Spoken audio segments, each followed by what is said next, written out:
Hello, everyone. Welcome to episode 2 of Tides of Wildemount. This is our official D&D Wildemount campaign. We're so happy that all of you have decided to make us your preferred entertainment experience for this apocalypse that we are enduring as we kind of sit at home and bring you D&D from all of our separate homes. We're very, very excited to be here, and we're so stinking excited to be playing through this incredible campaign world. Just a couple quick announcements. First of all, I want to thank our incredible sponsors, our title sponsor, Sirenscape. They are an incredible fantasy player. You can go to sirenscape.com/RealmSmith. And you can check out a lot of the sound sets that we use in our streams. Make sure that you check them out. You can sign up for free and download all of the stuff that we use, both in this and we used in the Into the Mist campaign as well. And we may be releasing some new sets soon, so stay tuned for that. Sirenscape is back on for this season, and we're very, very happy to have them. We have all of our product sponsors we want to thank, but first of all, we want to thank our brand new product sponsor, that is Beetle and Grimm's, our good friend Matt, Lillard, and all of the great team over there at Beetle and Grimm. They do an incredible premium box set for a lot of the official D&D stuff. Matt, do you want to do just a quick intro to what you guys do and how they can kind of check you out? Yeah, it's we started the company 2 years ago with 5 of my best friends. We've been playing since we were 21. I'm 50. Yes, I'm 50 years old. It's terrible, I know, but it's true. And we've been playing the whole time. And so we started a company to create products to make every game sort of experience deeper and better and richer. And so if you're into that sort of thing, check it out at Beetle and Grimm's. I'm wearing swag. I hope that's not too cheesy, but I was like, my other guys were like, you have to wear swag. So I'm wearing swag in tonight's stream. So please forgive my shameless plug of Beetle and Grimm's. That's great. And they can go to beetleandgrimm.com to find out more?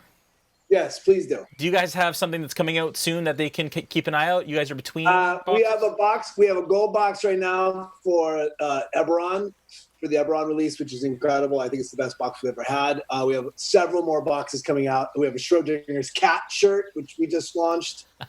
So that's out. And we also just launched a silver edition of Descent into Avernus. So awesome. We have all kinds of stuff. We have killer t-shirts that we're super excited about. So go check it out. Awesome. Cool. Beetleandgrimms.com. Yes. Check them out. Thank you for letting me do that. I'm not very good at that. Thank you, Jason. Dude, and thank you for playing with us today. Matthew will be joining us in the role of Boerth again since the prologue that he played in a couple weeks ago. And just really honored, and it's awesome to have him back. So thank you. Our other product sponsors, we've got WizKids, of course, a lot of the minis at the table. Dwarven Forge, which we've been using a ton of terrain from. They sent us a dwarven load of dwarvenite that we have on our table, and it's just been awesome. It's unfortunate that the guys aren't here at the table to be able to see it, but we're just super excited to have them at the table with us. Hero Forge is our new sponsor. They will be, right now we're printing. We had to print them outside of Hero Forge because of all the craziness with the world, but they're being printed right now. We're going to get them shipped to us, and you can see Plunkrawk's mini up in I guess Joel set that up in Joel's little frame there, but that is Plunkrawk. We have them all set up, and they're being printed right now, which we're super excited about, and we want to thank Jordan, actually in Toronto, for printing those out for us.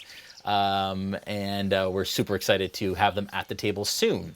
And lastly, Mythrol Armory, who make these awesome little dice spinners. I'm sure Joel's got a dice cam for that too. There it is. These are a great dice alternative. Little spinners. They're a lot of fun.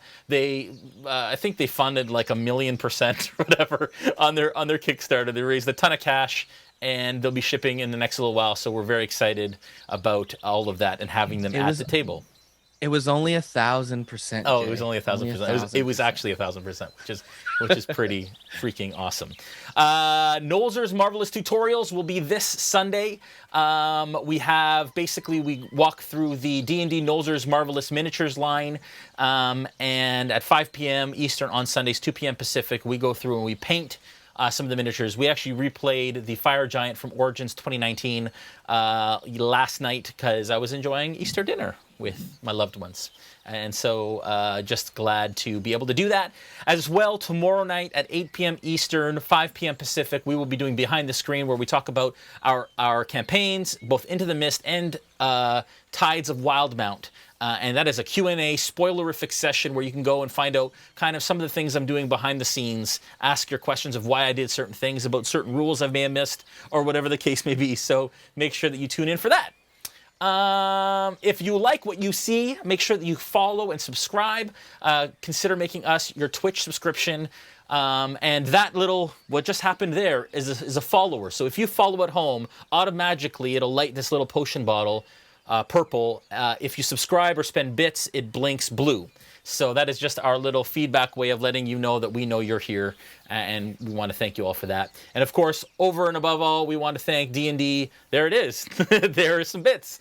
Overall, we want to thank Dungeons & Dragons, of course, for having us on their channel. Make sure that you follow them and give them the subscription love as well. They make it possible for us to do this, including their incredible game that we are honored to play. And thank you for that subscription again.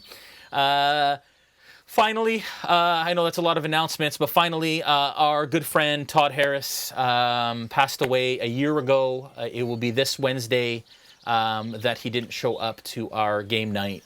We wondered where he was and spent the next day looking for him, and then found out he had taken his life. So this episode, we're playing in his honor, and we want to thank him for everything that he did for us and what he meant to us in our lives, and to all those around the table. And we just want to dedicate this episode to him. We were all very close friends, and it's incredibly important. If you're out there, folks, I'm trying to get not to get emotional. If you're out there and you're lonely, or if you're out there and you know that your friends are lonely, or if they're not doing so good, please, please, please, especially in this time, reach out to them. Let them know you're there. It's incredibly important. You never know the depth of what they're going through. And so if there's any doubt in your mind whatsoever, reach out and show them some love, because they need it. And we know that so deeply after losing our friend. All right, you guys ready for this? All right, so let's do it. Yes. So last session, I'll do a bit of a recap. We don't have a recap video today. It's been a bit of a crazy weekend with Easter weekend. But to recap from last episode, you guys spent some really nice time, actually, in a little island called Palma, Flora. Flora Isle is a little island off the south tip of Palma, Flora, which is a known village. This is a vacation spot, which is known for its fruity drinks that have the same name, called the Palma Floras, as well as a yearly shark hunting tournament that occurs around this time of year. As you guys kind of enjoyed your time, you met Jarrett, who was a gentleman who was basically retired for the last 20 years, and who was spending time in Palma, Flora from Taldore. You also met Delroy, who was the entertainment specialist. You also briefly, Melanie, aka Aella, met the the timeshare salesman at the resort as well, which was a brief and unpleasant experience. But you guys basically spent your time having drinks, getting to know each other, getting familiarized with the area.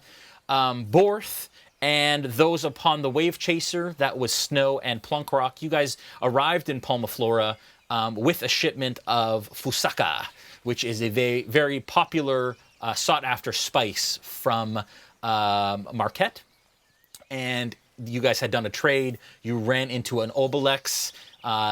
Battle ensued. You survived it, and then ended up at the shores of Palma, Flora for a much needed couple days of shore leave. Plunkrawk and Snow decided to stay in the resort area. Boerth, you actually went with part of the crew, including the captain, into the village to sell some of the fusaka that you had. That was completed. You have now returned just in time kind of to take in the shark hunting tournament, which Delroy has just announced from the rocks. And as he said that it was basically taking place and about to start, all of a sudden, a massive earthquake shook the ground around you. And now, as you look out, those of you that are around the beach, which is basically the entire party, not including Boerth, are looking out onto the water, and there's a fairly sized wave approaching from a distance. And as you did that, you noticed that there were creatures with this very smooth skin and almost shark-like heads who have now come out of the water and are approaching you as another earthquake tremor hits. What was that? Just pointing. I was pointing. Got it. I would like you guys to roll initiative, please. Oh, yeah. Boerth, you are on board, and you were kind of doing some much-needed inventory as you guys are almost set to basically set off to sail later in the day. Today, it was only kind of an overnight shore leave. You guys have to move on, and you're heading back to Darktoe was the plan after you're here. You know that the captain was looking for an item, heard that there were rumors here, and she's been kind of spending a lot of time kind of on her own in the village and hasn't been really forthcoming when it comes to the real purpose of why she's here. But you follow her lead as you typically do. You guys are, in fact, just merchants who sail the Menagerie Coast and trade in goods. You are currently on the boat when it is shook, and you are under, basically below deck, when all of a sudden you feel it rock, and you hear screams and a number of alarmed voices outside of that. I'm going to just call out your names. We are actually using the encounter tracker, combat tracker from D&D Beyond today. Snow. 5. Plunkrawk. 9. Bolt. Natural 1. Oh dear. Yes. Bacalhau. 8. Aella. Be jealous. It's a 3. Wow, this is not good. Gaziel. I got a 9. And Boerth. 18. Nice. And that's it, right? Oh, and Dilu. Sorry.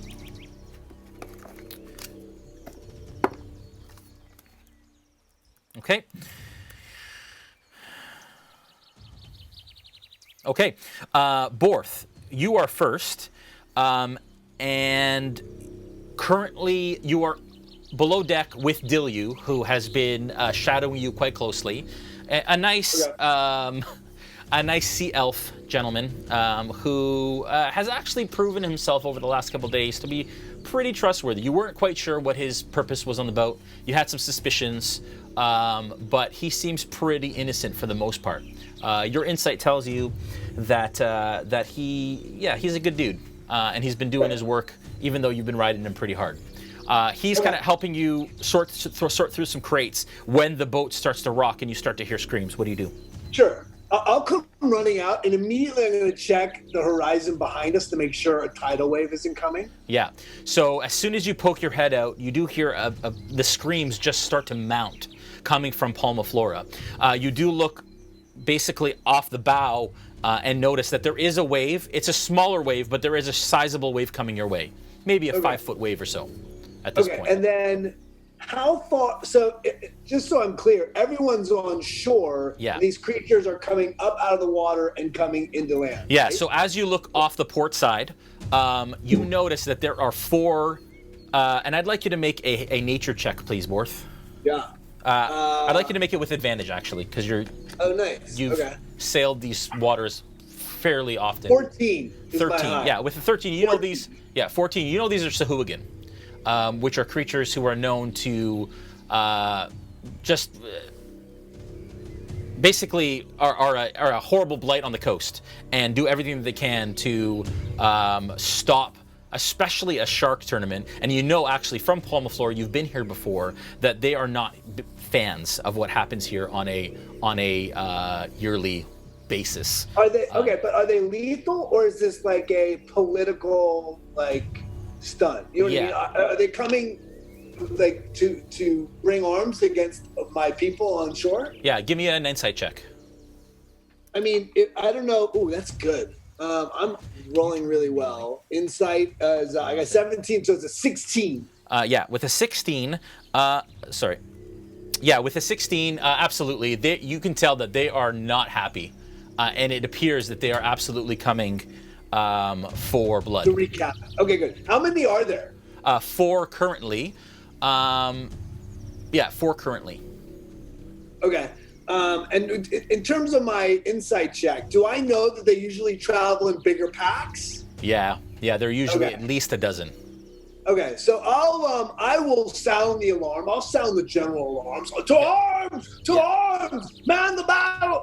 The ballista! Man the ballista! And I'll start to bring the ship into closer to land. Okay, so So the ship is currently moored. Actually, if you want to just, Josh is here helping us. He'll give you kind of a lay of the land here. The ship is actually moored at the dock. It's been here for some time.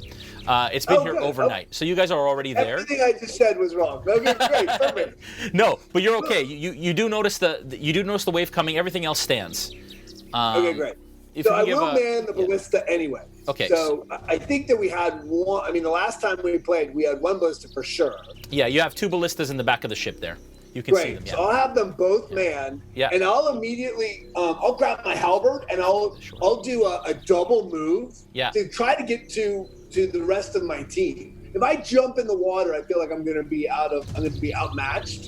So I'm going to jump on the dock. And is there a dock? You said I'm moored. Yeah. There's a dock. Yeah. Oh, so great. Just off And to the where side are there. they? Sorry, now I'm looking at the map. Yeah, there you go. So off the end of to the right of the dock there is where the shore is, and the dock is right there. So if you were to jump off the side of the boat, if you can get Boerth there and put him on the side of the boat there, so you are with Dilyu right there on the side of the boat, and you can see already there are 2 crew members who are on the dock, who are helping to kind of load supplies onto the ship, who are standing basically between you and where the shore is. Okay. Sorry. Can Josh just pull out just a little so I can see? Just so you can see the shore. Go this way more. Because I just don't know where. There you go. Is. See the shore there? Those are the adventurers on the top right of the screen, and that's you on the ship.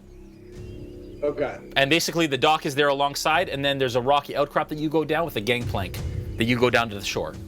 So you're basically like 200 feet from the adventurers, and you can see the Sahuagin in the water up at the top of the screen there coming through. Yeah, 200 feet's legit, bro. Yeah. And that is not my strength. Okay, I'm going to. I'll say to Dilyu, come on, we need to get a part of this fray. Let's go. And I'll command them to man the ballista, to shoot ballistas. Yeah. And I'll take a double move to get to the rest of my party. Yeah. Okay. So you're going to, if you want to jump him off the side of the dock there, and then run him 60 feet down the dock. There. Yeah. Yeah. Right about there. Okay. And then Dilyu beside him. And the entire time, Jason, I'm sounding the alarm. To arms, so that everyone along the shore knows that we're about to tangle assholes. Yeah, absolutely. And you can see that the people on the shore see these Sahuagin coming out. They're very aware of the oncoming threat. There are a number of adventurers who you saw here and there. You recognize Snow and you recognize Plunkrawk from the ship, from when you guys arrived. You don't recognize the rest of them because you haven't spent a lot of time on this part of Palma Flora. But you do notice that there are a number of people, some of them armed, and 2 hunters who are in the water, shallows, who are ready to start hunting, who stand their ground as the other hunters run off. Let's go down the initiative order here. All of a sudden, right in front of you, Boerth, 2 Sahuagin jump out of the water and clamber up the rock face to block your path. Okay. And I have a halberd, so I have reach. Are they in range at the end of this, so they can take a shot or no? They're right in front of you, but they're going to take a shot before you get a chance to on your initiative step again. But they. Oh, yeah, I'll say something like, finally, a battle I can sink my teeth into. Bring it, slimy creature. I love it. Okay. I can't pronounce because every time you say it, I don't understand what you're saying. That's great. And then from behind you, 2 giant crabs clamber up onto the dock from behind you as well, between the other two sailors Have I done and something you. to make you angry tonight, Jason? We've just started. I'm trying to warn people. The ballista's ready to go, but I feel like you're being rude. What is your armor class, Boerth? My armor class is a 14. Okay. That is... Okay, so one of them comes up and claws at you. It doesn't have any sort of weapon in its hands. It claws at you, and it does 2 points of damage as it kind of claws across your arm as you bring your halberd up to try and block it.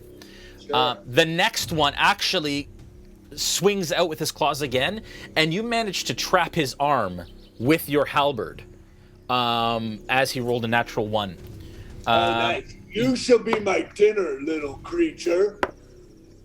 Okay, the giant crab from behind you definitely hits, and that is a 7 points of damage. I take it back. I will be dead before noon. As the claw closes around your ankle, and you feel the crunch of its power around your ankle. The other one goes at Dilyu and does manage to crit on Dilyu. Oh dear. Oh. That is 8 points of damage on Dilyu. That is not going to be good for Dilyu. Matt Mercer's not going to be happy with you. He's not going to really be not. happy. And the I'm gonna Sahuagin. tweet at him right now. I'm going to tell him what you're doing to Dillian. You're in so much trouble. I'd rethink your initiative. Yeah, dude. The Sahuagin goes in your face as its anger. And you notice, as soon as it clawed you, you see this rage, almost like this blood rage, start to build in its eyes that you didn't quite see before. It was calculated and smart, and all of a sudden, it has new purpose as soon as that blood starts to trickle down your arm. Next in the initiative order is Plunkrawk. You're up. Yeah. So I'm going to get some ways away, further back on the beach. Okay, so you're on. You can see there. You're actually on the shore. In front of you shore. is Bolt. The two hunters who you never met but were there, the half-elf female and the tiefling male, and they're standing their ground. And then up on the rock is Delroy. Okay. And then right beside you is Bacalhau and Snow. I'm gonna hide behind. You see that rock kind of that comes off the side at the top of our map there. Yeah. I'm just gonna hide behind there a little bit. Okay. And kind of yeah. Okay. And then give me a hide check, because a hide is an action. If are you trying to hide, or are you just taking cover? I am going to try to hide. Yes. Okay. Yeah. So sorry. What am I rolling for a hide there? Hide stealth check. Yeah. Okay. That is a 14. Okay. All right. Thank you. I forgot to move these other Sahuagin, so they're going to come in. They're going to come in at 30 feet into land. Actually, they can move 40 in swim, so they're going to basically half swim, moving the 30 towards Bolt and those guys. And, what's that? Yeah, that's good. Yeah, one on Bolt, one on Snow. One on yeah. And then we need that one over there again. One on Alonza, and then one on yeah. You remember, guys, too, that you do not currently have your armor. You were on vacation, and you probably didn't have the time to don your armor in the current scenario. Correct. That is a 8, which isn't enough. You are lucky, Bolt. The second one is a hit.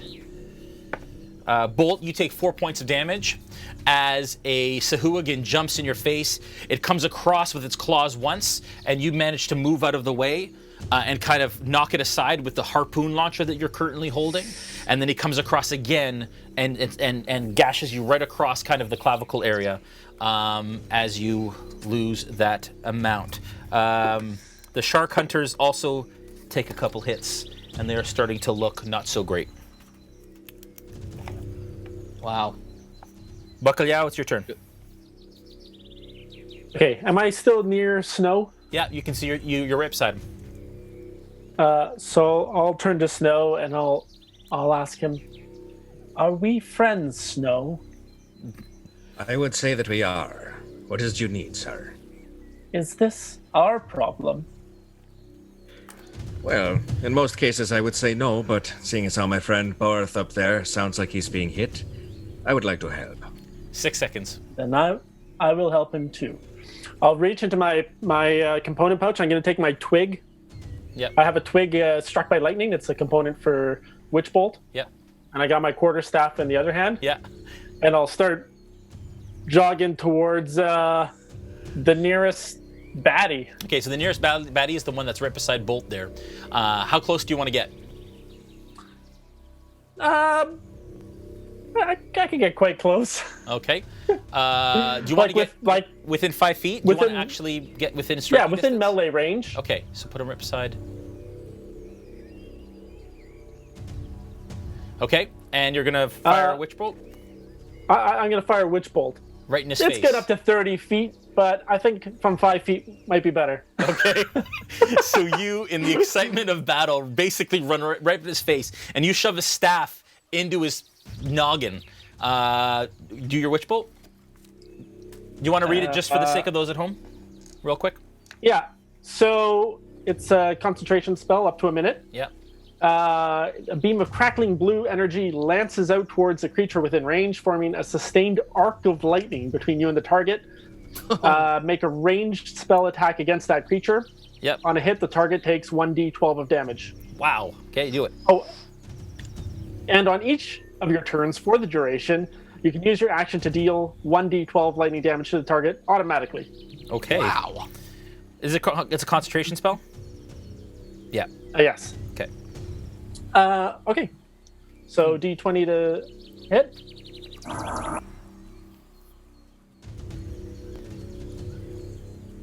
It's a natural 20.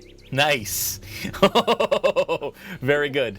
So that's double damage from a witch bolt. So that's 12 at least. And then roll another d12, please. Ouch. 5. So 17. Yeah. Nicely done. As you shove your staff in the Sahuagin's face, the witch bolt envelops its head, and it starts to shudder and falls, kind of stumbles back a little bit, still within range. We lost everyone for a sec. There we are. That was weird. You stumble within range, and his head is smoking. There's blood coming out of his nose, but he is still standing, and not so happy with you right now. That is your turn. Snow, you're up. Aella, you're on deck. All right. So I suppose I'm gonna go up next to Bacalhau, and I'm gonna start swinging at the one that's there. That he already hit? Yeah. Okay. This one is in between us and Boerth, right? And who? Sorry. And Boerth. Boerth. Yeah, you guys are a ways away still. Actually, a little bit from Boerth. So so we'd have to catch up to Boerth, but there's guys in between us. Yeah, now, you right? can see kind of. If you look at the map there, Boerth is like south of where you are, east, but below where the screen is right now, probably by another 15, 20 feet. Jay, can I ask a question? Yeah. I had a question, and somebody asked it in the comments too. Yeah. If I use a lightning strike on somebody standing in the water, what happens? That's a great question. Right now, we're not going to say. Yeah, you got a crit, so let's just say that was why. All right. Okay. Yeah, go ahead. Yeah. So I'm swinging, Yep. and that's an 11 and a 14. Yep.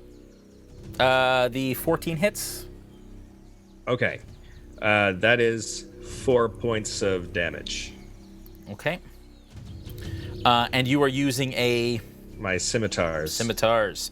come across with your first scimitar, and the crackle of energy kind of blinds you a little bit as you miss your first one, but you come right across as it's stunned, and slash it across its right shoulder, and it takes 4 points of damage and is really hurting. It looks like it's on its last legs with that right. swipe. If it is stunned, would I be able to leave its space without incurring an opportunity attack? It's not officially stunned. I just mean that it was from the hit. It left it open for you to attack. Aella, you're up. Bolt, you're on deck. All right. So can I do a cantrip and then a action? No. So your cantrip is your action. Oh, you can just do it as many times as you want. I can't. Like every turn. It doesn't take a spell slot. Okay, but my actions don't take a spell slot. They do if they're your full spell. So if you do one of your spells, it'll take a slot, and it also takes an action to cast it. It's not what I want to use is an action with with a weapon. Okay. So just tell me what you want to do, and then I'll let you know. So I'm on the beach too. You're on the patio right now. Currently, you have to get to the beach, but you see yourself off to the right there. All right. So I'd like to go to the beach, and I'd like to be far away. Yeah. I'll go where Snow and Turtle Man are. Yeah. And then how far away am I from the bad people? That's as far as you can go, and you are within 5, 10, 20 to 25 feet from them. Okay, so I like that. How many bad guys are there standing there? 4 in all, but 2 around your guys. Okay, the other 2 are farther away. Yeah. Okay, so what I wanted to do is I wanted to do a gust of wind to push all the people together, and then I want to throw my boomerang and just clip them all. Okay. Just however many I can clip. Yeah. There. So you can't do both. You'll have to do gust or throw your boomerang, and you can't hit multiple people with your boomerang. You can only hit one. But doing a gust may actually push the 2 who are beside each other away. But the problem is that your guys are in the way too. Okay, so I'm gonna just boomerang the. Yeah. Attack. Yeah. Roll an attack then. D20. Add your modifier. Okay. All right. So it's an 11. That is a miss. I didn't add my modifier. Sorry. But I don't know where to find that number. Can you tell me again? When it says actions, it has attack. Yep. And then beside boomerang, it'll say to hit and then plus something. Okay, so it says hit +2. Yeah. So 13? That's enough. Yay! As you throw your boomerang, you guys hear this come around your head, and it smacks the one that is standing in front of you that has just been witch bolted and slashed. Can you roll some damage for that, please? Yeah, so I rolled a 4, and it's +2. Okay. 6. This boomerang goes, and you hear it hit the Sahugin's head, and you hear a as its spine snaps, and it falls dead in the water, and your boomerang goes into the water. Oh, I don't get it back? Isn't it supposed to come back? Only if you miss. Where Does it come do back? I get another one? No, you have to go get that one. Okay. Yeah. Okay. Bye. Okay, bye. All right. Love you, bye. All right. Next is Bolt, you're up. Gaziel, you're on deck. Okay. I'm going to look at the turtle and say, that might be a good idea, and use my breath weapon against the one that's right in front of me. Oh, very nice. And what is your breath weapon, sir, as a bronze dragonborn? 2d6 lightning damage. Very nice. On a failed save. Okay. The Dex DC 12. I highly recommend the lightning. Yeah, it's good. Except that you're all in the water, too. Okay, go ahead. Okay. I rolled 4 damage. 4 damage. Okay. And this is just the one that's beside the other one? It's Yeah, there's one right in front of me. Yeah, right in front of you. The other one's dead, and there's one right in front of you. Yeah. Yep. Okay. As you, luckily, it doesn't seem to channel through his body into the water, but it does rack him with pain, and he shudders as you breathe this electricity right into his face. Gaziel, you're up.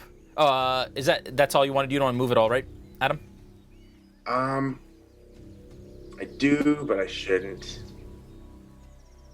Yeah, You're gonna stay? Stay put? I'll stay. Okay. Gaziel, you're up. Where am I Boerth, you're standing on right deck. now? Gaziel is you're in the water just behind the hunters who are getting their butts handed to them. All right, so there's 3 more enemies. Yes. Okay.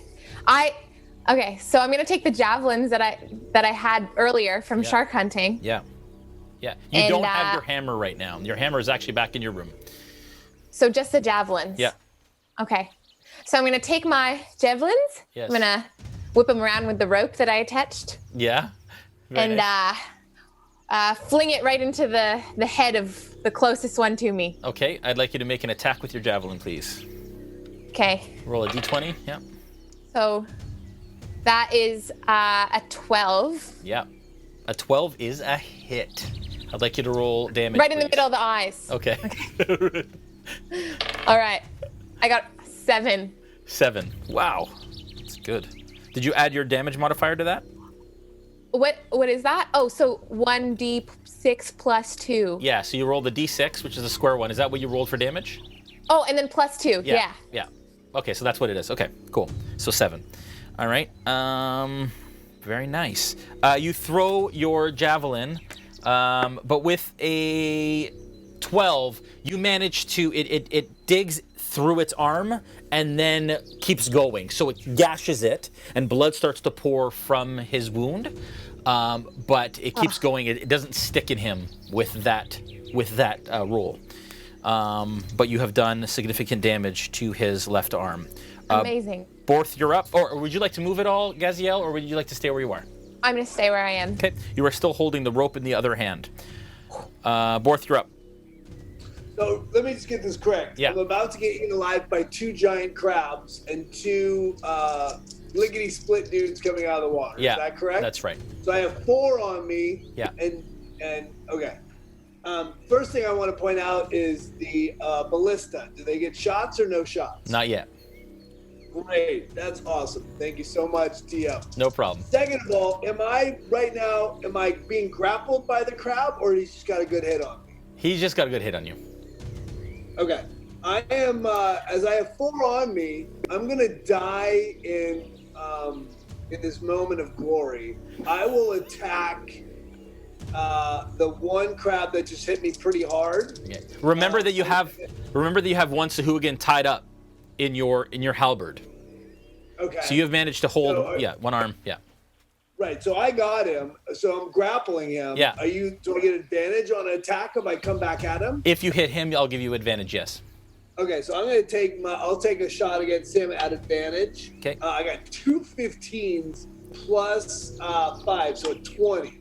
Take 6 damage. Yeah. And then I'm going to take my surge. I'm going to take another shot at him. Do I get advantage again? At this point, no. He's no longer tied up. And I guess I'm going to have to live with a natural 1 I just dropped out of my hand, expecting to throw the other one. Kind of not fair, but I'm going to have to live with it. So I don't know how you roll natural 1s, but Yeah. I got an 18 on the after the roll of 1. Okay. So what's your damage? How you guys do with it? Yeah. What's your damage on? Sorry. What was your damage on your first one?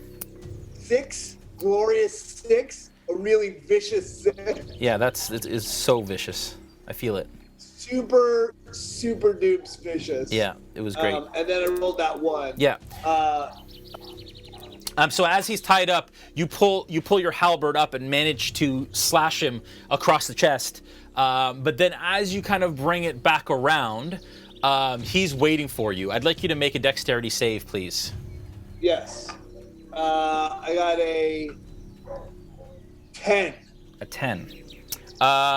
With a 10, You feel him come back. As you come back with your halberd, he actually is able to grab it, and he tries to push you off the side of the rock there, but you manage to hold your ground. And you would have fallen between the ship and the rocks, which would have not been good. None of this is good, Jason. I just want you to know from my point of view. And then because I'm stuck in this situation, if I break, do all 4 of them get an attack of opportunity? Yes, they would. And you're you're closed in right now. You could go basically around Dilyu to the water if you wanted to get right out of there. Right. Or you could try and jump up on the ship, but that'd be tough. I feel great about this. Yeah. Dilyu! Get 2 arms, man! What are you doing? I'll scream at him. Yeah. Trying to inspire some moment of greatness from Julian. I love it. You actually, that Sahuagin that's in front of you comes back around with its claws. And again, with its left hand, comes around, and you manage to, he's moving slower than maybe he expects, and you manage to close up on his left arm. So now you have him tied up again in your halberd. I got him just where I want him, Jason. Yeah, the other one attacks Dilyu again. That's probably not going to be great.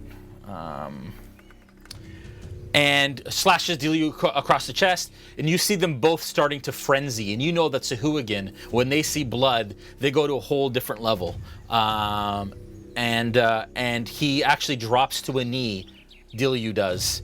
Dilyu, don't drop to your knee. As his blood starts to pour out onto the dock. I command you to live. He looks at me and goes, "All right." I'll scream out, "Slow! We need assistance!" And you do hear from the distance. You do hear the clack of the ballistas. Nice. Kind of clacking into place. Air support. Oh man, that's bad. Okay. You guys are lucky. So many rolls. Yeah, a couple. So many rolls. Yeah, they've got advantage while they're frenzying. If I could see the map there, Julian, just so I can see what's going on. Here, there we go. All right, so the Sahuagin in front of you, there is no Sahuagin in front of you, Bolt. The Sahuagins in front of the hunters. One of them goes at Juan, and oh, there is one. Okay, sorry. The one that goes at you, Bolt, and misses both times, and just narrowly misses you. The other 2 hit the 2 hunters. The one hunter goes down. That's Alonzo, the girl. You see blood kind of like start to spread out, and she goes under the water. But Juan holds his ground, but continues to be mauled by these right in front of you, Gaziel. This girl goes into the water in front of you. The crabs are also going to attack. This isn't good, Boerth. Oh, they're not doing very good at all. All you hear is clickety-clack behind you, but nothing. Nothing but wind. You hear the captain on the ship yelling out orders, and they're having a hard time bringing those ballista to bear with all of you around. And so they are manning kind of the rest of the area.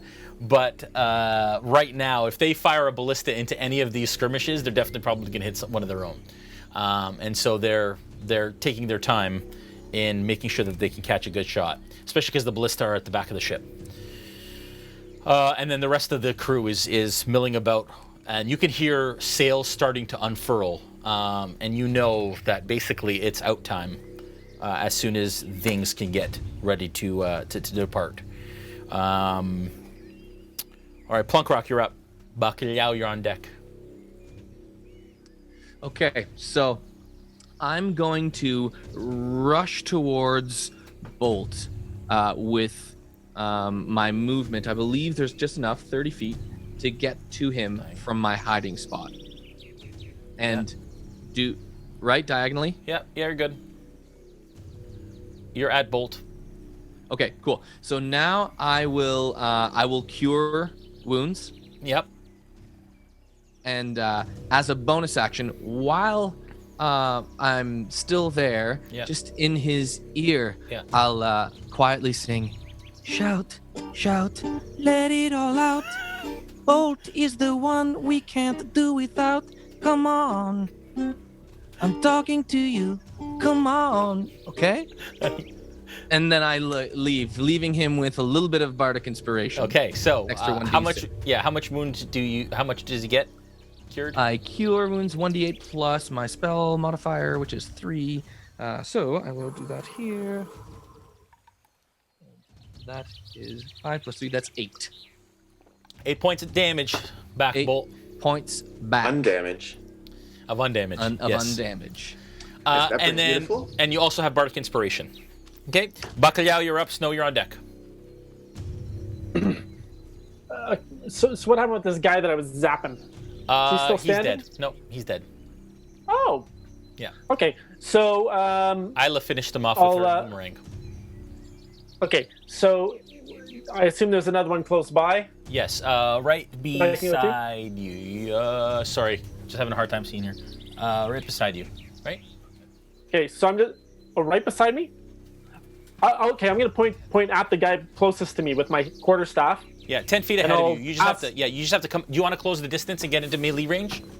No, just where I am. Okay. And I'm gonna turn to Snow and say, "This one as well." Boerth has asked for help. I'm going to go to him. Okay, so I'll turn towards Boerth and I'll run over there. Okay, so close your distance. 30 movement? Yeah. Okay, so you're almost there. You're just short. Do you wanna do anything from where you are? Well, I want to cast Witch Bolt again. I have 30 feet. Yeah. There is one Sahuagin, two Sahuagin who are facing off against them, who are right in your range. Yeah, either one. Put the other one there. Just pick a random one. Okay, go ahead.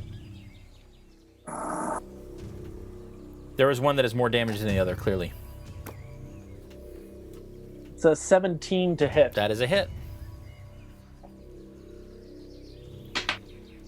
Oop. A 7 damage. Okay, nice. Okay.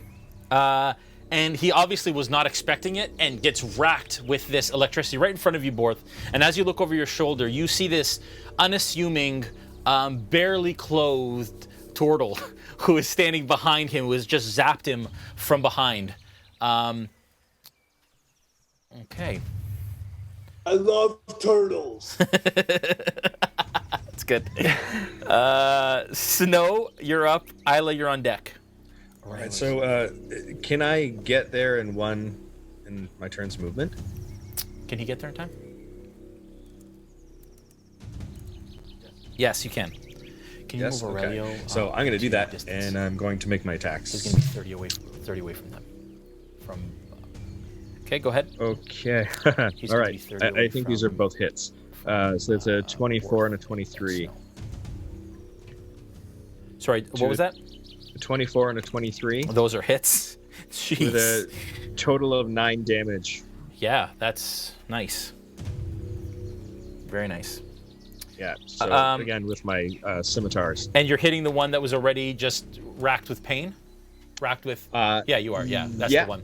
Okay, so, Boerth, as you have this one tied up in your halberd, 2 scimitars protrude from the front of its chest in front of you as it kind of goes limp on Snow's scimitars. Aella, you're up. Bolt, you're on deck. How many are left? There is, in front of you, there is 2 left. Okay. 3. Sorry, 3 left. 3. No, there's only 2 in front of them, though, on that side, right? Oh, no, it's 3. So, there's 3. My apologies. And I have no armor on. That's right. Yeah. Yeah, it's not a good look. Yeah, this sounds really great for me. Yeah. Okay, I'm just gonna try my best. Yeah. Roll no whammies. I'm going to run up there and use my quarterstaff. Yeah. And can I shillelagh? Oh, you absolutely can. With a bonus action, you shillelagh. And all of a sudden, you guys see her staff light up with this blue energy that grows up the staff and kind of suffuses it with this nature magic. Go ahead and attack. Yep. And then you can add your bonus damage for Shillelagh to that.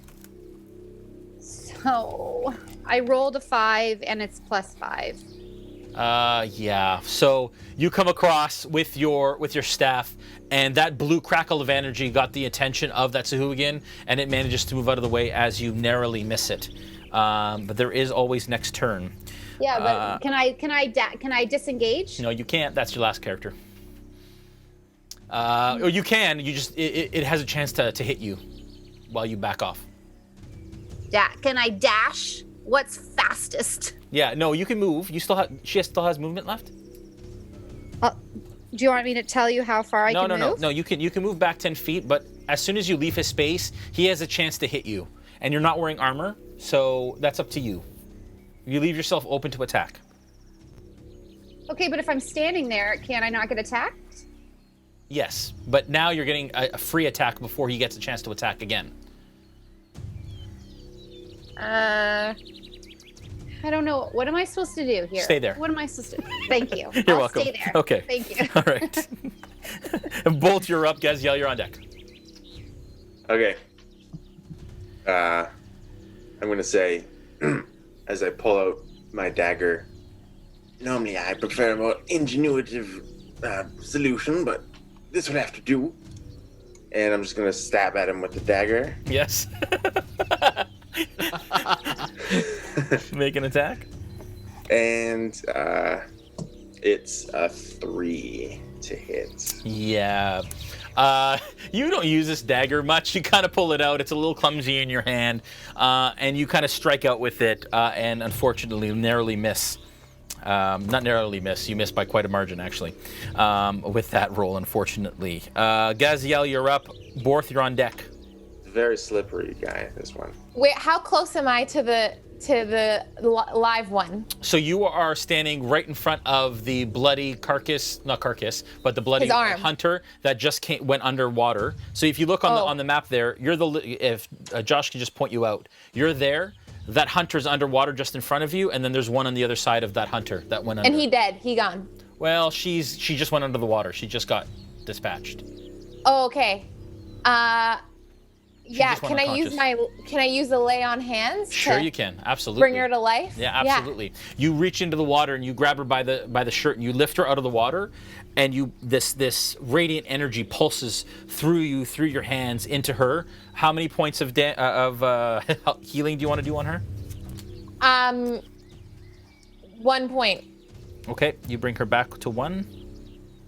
As she and spouts out water out of her mouth as she kind of comes back to consciousness with 1 point left. You can still see that there's a gash in her head that is still bleeding down her face. Bloody heads aren't good. Yeah, that is your Boerth. You're up.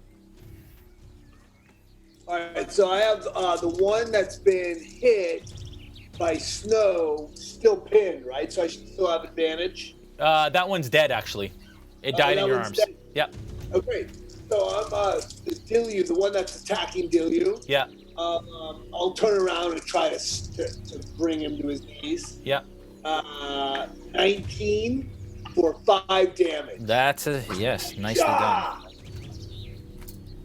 Okay. And I'll do a really fancy move and then try to put myself in position to protect myself from the crabs. I have a question, Dungeon Master. Yes. Did I see Plunkrawk and caster who just and Bolt? Gaziel? Yeah, no, Gaziel? Gaziel. Gaziel. Yeah. So did I see the two of them cast? Yeah, give me a perception check while you're in battle here. I appreciate that. A natural one. I see nothing. Yeah, you see nothing. Crab eyes. Yeah. Giant crab eyes have all my attention. Yeah, I know. You're pretty caught up in what's happening right with you, right in front of you. I hope I don't find out about it, Dungeon Master. I hope at some point I don't find out about it. It's not going to go well for Plunkrawk. Fair enough. Gaziel. All right, I'm going back to you. Goodbye. Yeah, fair enough. All right. Okay, you do hear, though, that there is footfalls coming your way, and you see a young teenage gentleman who has orange shoulder-length hair and a red robe on, and he's running towards the deck, and he's gonna climb the deck. And he gets right to you, and he places both of his hands on you, and he's gonna cure wounds on you. That is 8 points of healing. As you are racked with this healing energy, and you turn around, and he nods at you with this stern, scared as heck, but determined look. Do I know who he is? Give me a history check. Natural 1. I have no idea. Yeah, you've never seen this kid. I think he's from the band Hanson. Yeah, you have wow. you are starting to have blood kind of flow into your eyes, and it's you're unfortunately a little blinded by the current battle. All right, that is the Sahuagin's turn. You said 9, right, Jess? Yeah, 8 points.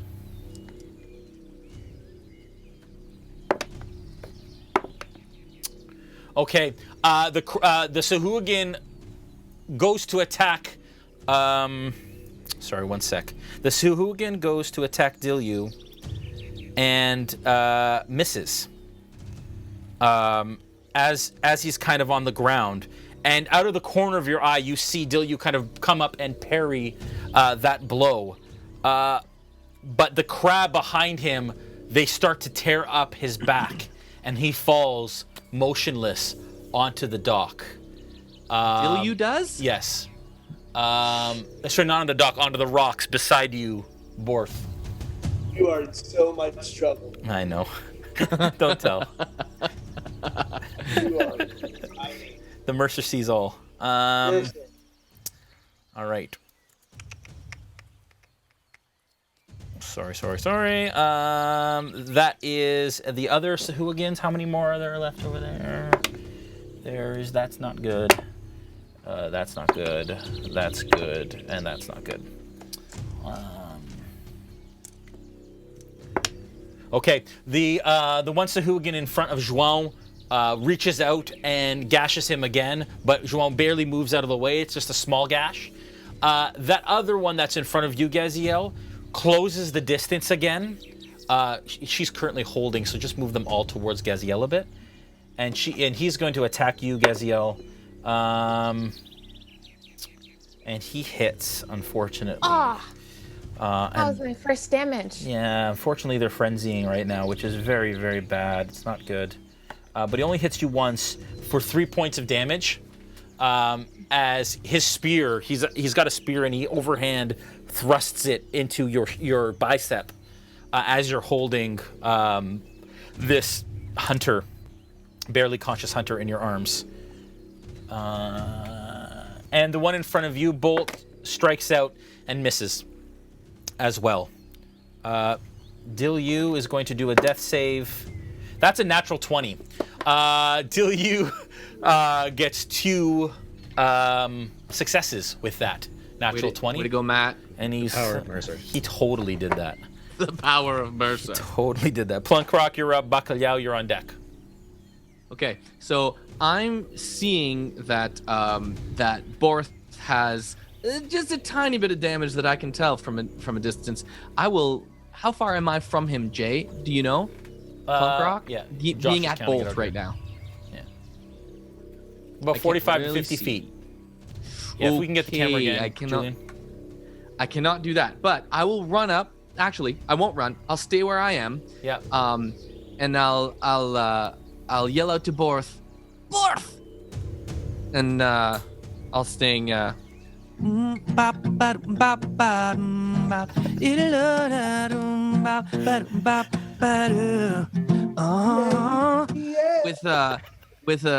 With a desire to give him a Hanson's bardic inspiration.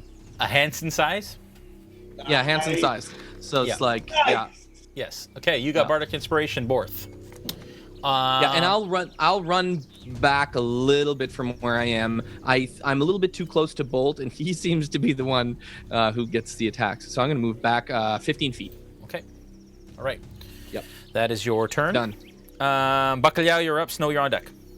Okay, I just need a little sit rep update. Yeah. I was zapping one. Yeah, so you can see where you are there at the scimitar. Yeah, so you're at the base of the gangplank there that leads up to the rocky outcrop that leads to the dock.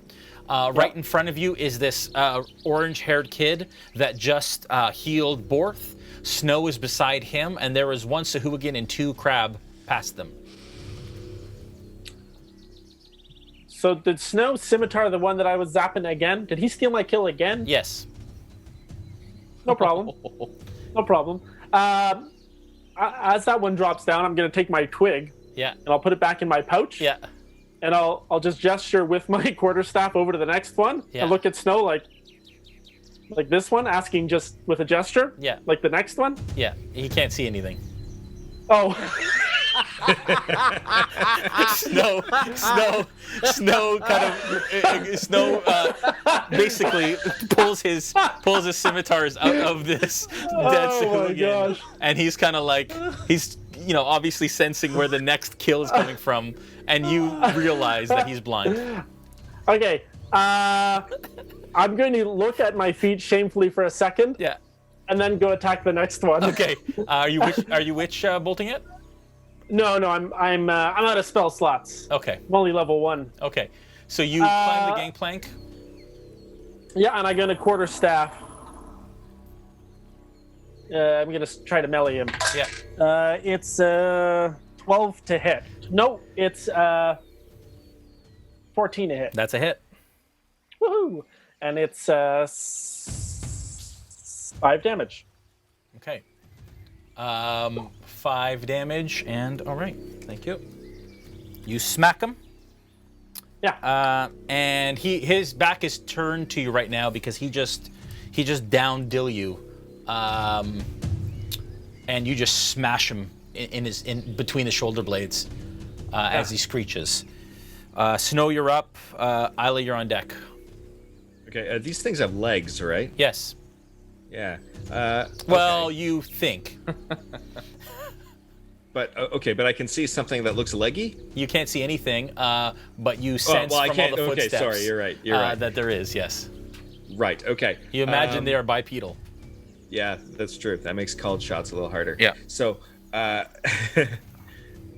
all right, I'm gonna do a sweep at the legs of the one that just hit Dillu if I'm within range to do so. You're not currently within range. In fact, there are 3 guys in front of you. You can't get to that one, but you can get to the crab that's behind Boerth. Get to the crab behind Boerth. Okay. So the thing. So what's blocking me is my companions. Yes. Okay, I'm gonna use the help action. To help Boerth with his next attack and give him advantage, or does he already have advantage from what no, he doesn't Joel now. did? Oh yeah, he has Bardic Inspiration from Joel. Bardic Inspiration. I'll give him advantage too. Okay. All right, with a help action. So I'll do something to kind of distract one of the enemies or something. Yeah. Okay. And yeah. Okay, so you kind of that's what I'm gonna. You do like a little bit of dance beside them to try and get their. Yeah, and maybe whistle or something at them, and look really sexy doing it. So. Okay, Aella, you're up. Bolter on deck.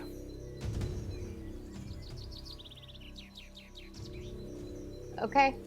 Oh. You're right beside them with a shillelagh. Give it another go. Yeah.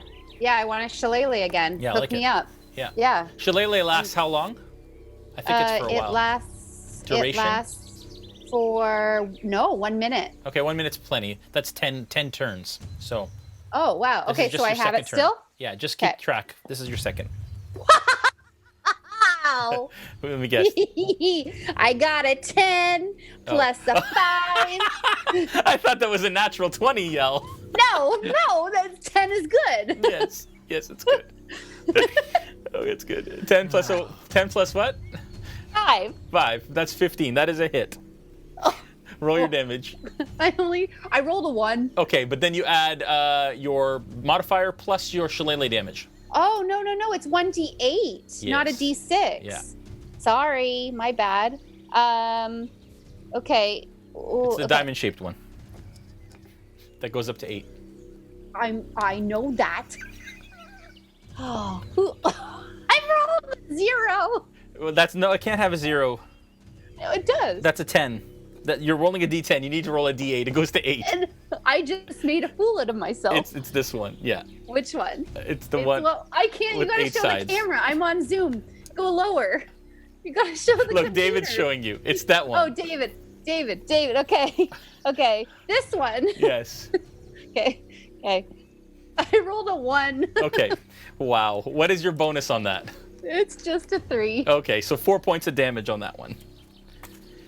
Oh, okay. I'm going home. Oh, I am home. Man. Okay. That's good. That's really funny. All right.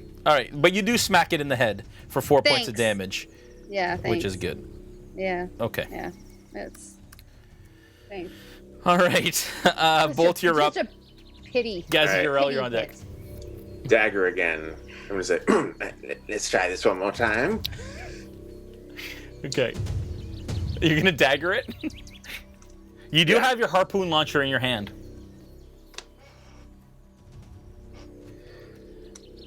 Yeah, but wouldn't I have disadvantage if it's a ranged thing? Yeah, and you need catapult to attack it, right? Yeah, because you're within the. What's the range on the harpoon? Catapult range is 60 feet. Yeah, so within 60 you get disadvantage. Yep, you're right. Good call. Okay. So yeah, I rolled a 5 to hit. Okay, yeah, that's not enough. Again, you're not doing well with this dagger. You're kind of like poking at it, like trying. You're just not used to getting close with your damage.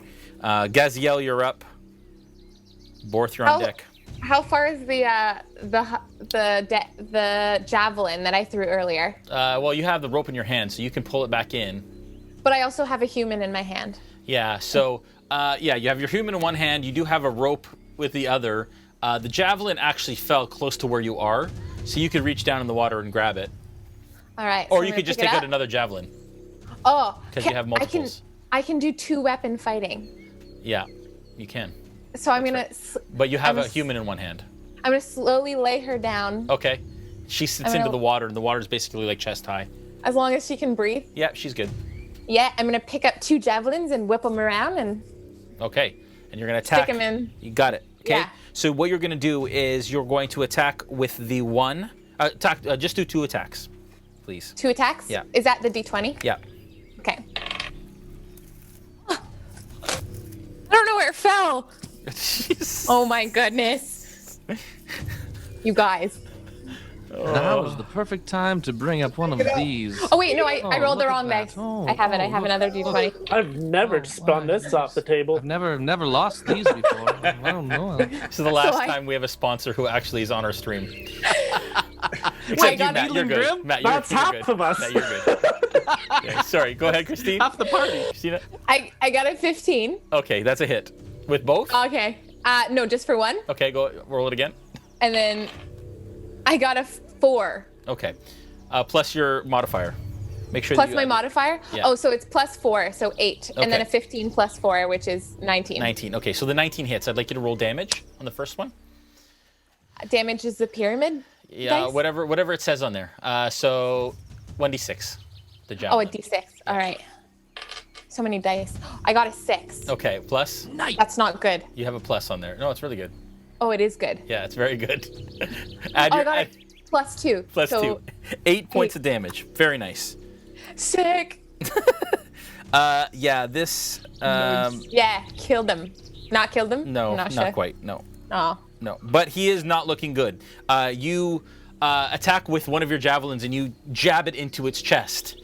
And blood starts to spurt. You go to jab it with the other one and it bats your hand away, unfortunately, but you have hit with one and it is looking quite injured at this time. Boerth, you're up. That's all I wanted. I believe Brandon gave me advantage. Is that correct? With the help? Yeah, you have advantage and you have Bardic Inspiration. Bardic Inspiration. Copy that. Okay, good. With advantage, I'm gonna try to coup de grace whichever one's most wounded. Okay. The one that is most wounded is... Oh, actually, there's only one there in front of you. One Sahuagin. Right. Yeah. Go ahead and try to give him a coup de grace. Yeah. Damn. 15? Yeah, that's a hit. Oh, nice. Okay. That's 7, 8, 9. 9 points of damage? Almost. He drops to one knee, but he's still barely holding on as you shove your halberd into his stomach. Great. With my move action, I'm going to dive into the water and try to save Dilyu. Matt Mercer, never forget this moment. Okay, so Dilyu's just on the ground beside you. He's not in the water. He did not fall in the water. Dang it. I really wanted to be heroic in that moment. Yeah, but you could pull him out of there. You could pull him out and put him beside you if you wanted to. No, I'll take the attack of opportunity. Okay, all right. You don't have to, actually, because he's right beside you. I'll allow you to kind of grab him and pull him. Can you just give me a strength athletics check, please? Yeah. 15. Yeah, okay. So he can pull him, like, beside him? Yeah, so I'll pull him and pull him out of the way. Yeah. Just put him beside him, yeah. Okay. All right. So who we gonna attack? Snow coming at you. Those are unfortunately both hits, my friend. 5 points of damage as they turn around, and one goes just Ginsu on your chest with his claws as he frenzies at you. And then back to the other group. Gaziel, that's a hit. And João goes down into the water, who is the other shark hunter. And not happy that you just smacked him in the face, and realizing that Bolt isn't doing very well with your dagger, he's going to attack you. 3. You take 5 points of damage, Aella, as he claws you twice. You got that, Mel? 5 points of damage. You're still muted. We can't hear your swearing. Yeah. I said, why was I listening to that? Yeah, 5 points of damage to you. Okay. And Gaziel, you take another 3 points of damage as it claws you across the right shoulder. I'm in pain. Yeah, it's not good. I'm not gonna survive this. Alonza, though, is going to kind of stand up with resolve and attack. It hits, and she, with her spear, stabs one of the Sahuagin through the chest, and actually it goes down. Okay.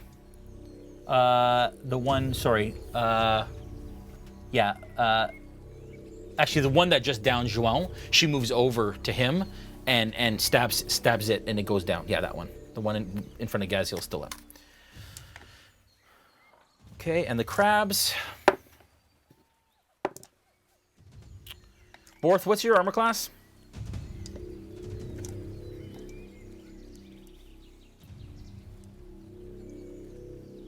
Might be muted. 14. They miss. You hear the clacking of the crab claws behind you, but they miss all of those. Aurelio is going to turn to. How badly damaged are you, Matt? 1 point left, I think. Yeah, you know what? He reaches down. He reaches down. Yeah, that knows to Matt. Matt, how? Oh, sorry. How damaged are you? I'm pretty good. I got healed. That's right, you did. So yeah, he's gonna heal Dilyu. Dilyu comes back with 5 points of healing as he kind of sits up. I'll smack him in the face and tell him to get back in the battle. He takes another point of damage. No, just kidding. I'm telling Matt Mercer. I'm telling. Plunkrawk, you're up. Bacalhau, you're up on deck. Okay, so I'm gonna head over to Gaziel, who is hurt. Yes. Very hurt. And how far am I from her? 5, 10, 15. or so. Okay, so I'll head over to her. Yeah. Touch her with Cure Wounds. Yes. This is my last spell slot. Yes. And do 1d8 plus 3 of healing. So let me do that. There we go. That is plus 3. That's a 9 healing. Okay. Thank you, Plunk. Delroy Saved my ran life. that way. You'll be fine. And then run away. Okay. 15 feet back. You guys have noticed that Delroy is no longer in sight either.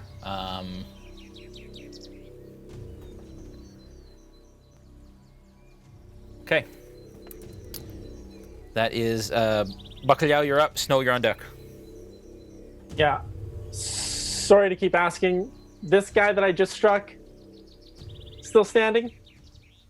Yes. Okay. He's right in front of you. Barely. He's on one knee. Oh. Yeah, I gotta... Sorry, this is not RP exciting, but I'm gonna just bash him on the head again with my quarterstaff. I like it. Ooh. That's a natural one. Okay. It's a natural one. Yeah, that's not good. Yeah, that can't be good. As you come down with your staff, he manages to move out of the way slightly. Your staff comes down and gets lodged in between two of the rocks in the rocky outcrop just outside of the deck there. The dock, sorry, not the deck. I'm largely, as a character, unfazed by this sort of thing. Sure. So I'm just trying to tug it back out. Just like nonchalantly just tugging at it. I love it. Yeah. Snow, you're up. Aella, you're on deck. Okay, so the crabs, like I knew something was there, but after it attacked me, I kind of gathered what it was that just snipped at me there. So I'm gonna go with my scimitars and try to carve it up a little bit. Yep. Get ready for dinner. One is a natural 20. Nice. The other one is a miss with an 8. Okay, so full damage on one die. Roll the next one. Yeah, so that ends up being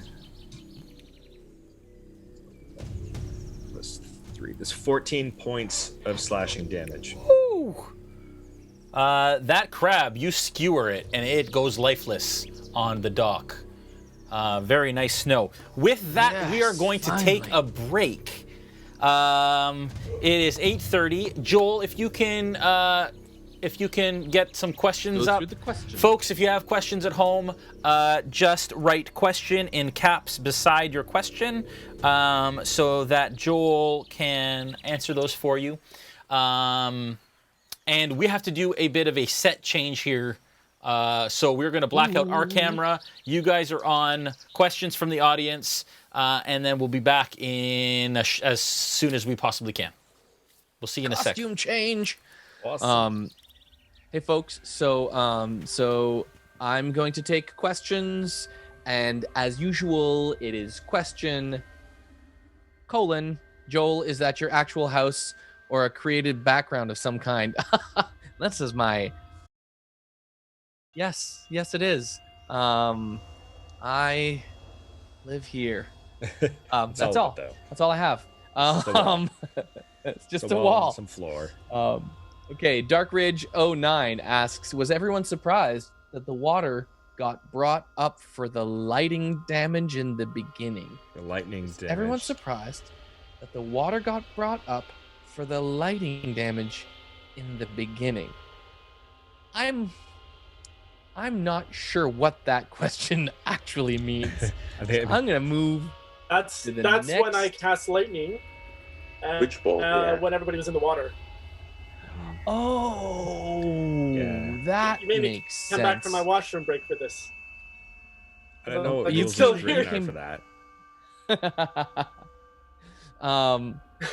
Yeah, I mean, everyone was surprised. I think is the answer. Everyone was surprised that happened. There are other questions. Oh. As my Randir, this question is for you, Gaziel. Taking a stab at the halfling race, eh? Yeah, I know, right? What is the appeal for being a halfling?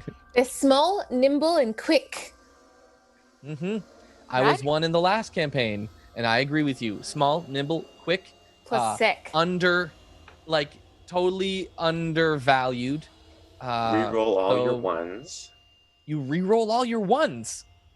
Did you know that? I didn't know that. Yeah, so if you roll a 1, and I still keep forgetting, like when the new campaign comes around again, we do season 2 of Into the Mist, I will still forget that I have to re-roll all of my 1s. That's amazing. But yes. That is an appeal, for sure. Yep.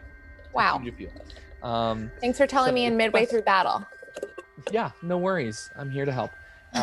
Question, Dave, is it rough acting slow in Bacalhau? Actually, I'll answer that for Dave. No, don't answer it for Dave. Dave acts slow all the time.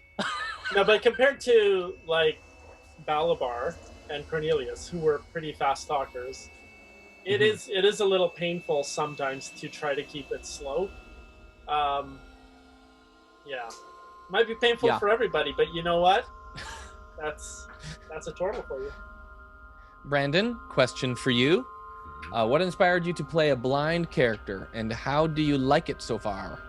Well, so many people compared Sterling to Alphonse Elric that it got me thinking about, what other characters do I love? And I thought, well, how would you make Toph in D&D? And that's kind of where it started.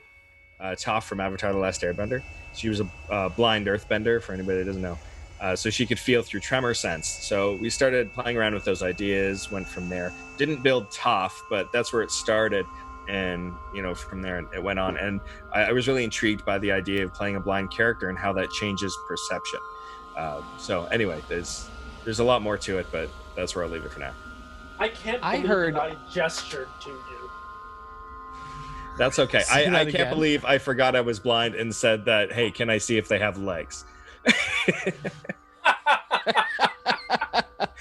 Seriously. What was I thinking? You guys both have had like mixed senses comments tonight. Like, do I see its legs? No, you don't see its legs. You can't see its legs. You sense it has legs. And then Dave, like I wave my stick to the blind guy. What do you think of this? Like, huh? Oh man. So funny. Okay. Question. So here's the thing. When I see the question thing, I just ask them. I'm like that guy from that reads the prompters without pre-reading the question. Rod Burgundy. So these questions, Rod Burgundy, or whatever his name is, Ron Burgundy.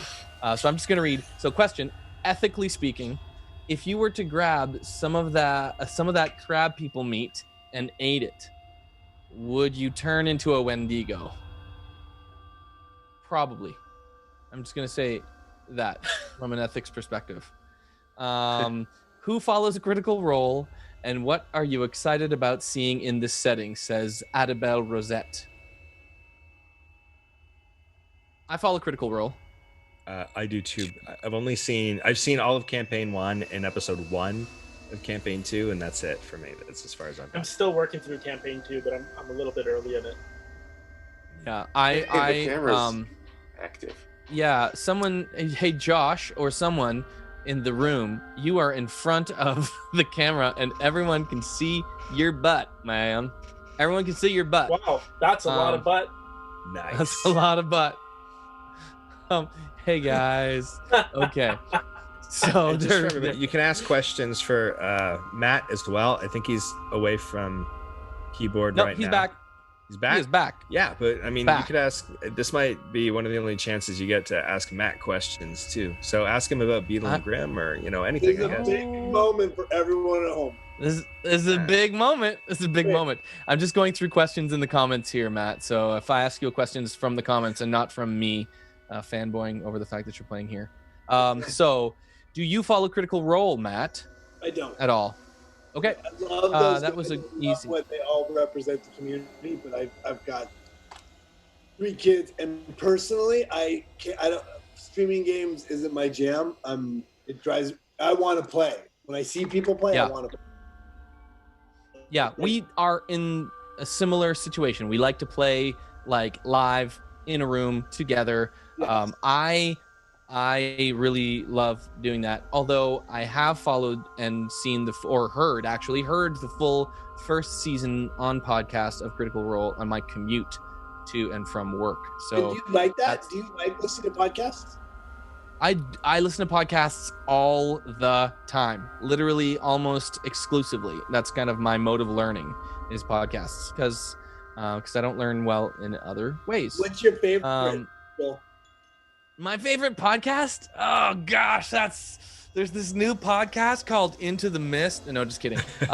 My favorite podcast has ever been Serial, the podcast, the storytelling, the murder mystery, real murder mystery. It's called Serial. It was amazing. Which season's your favorite? Probably the first season was the best. I think the first season was the best because it was like brand new and no one had ever done a revelatory investigative podcast before, so it was crazy. Really good.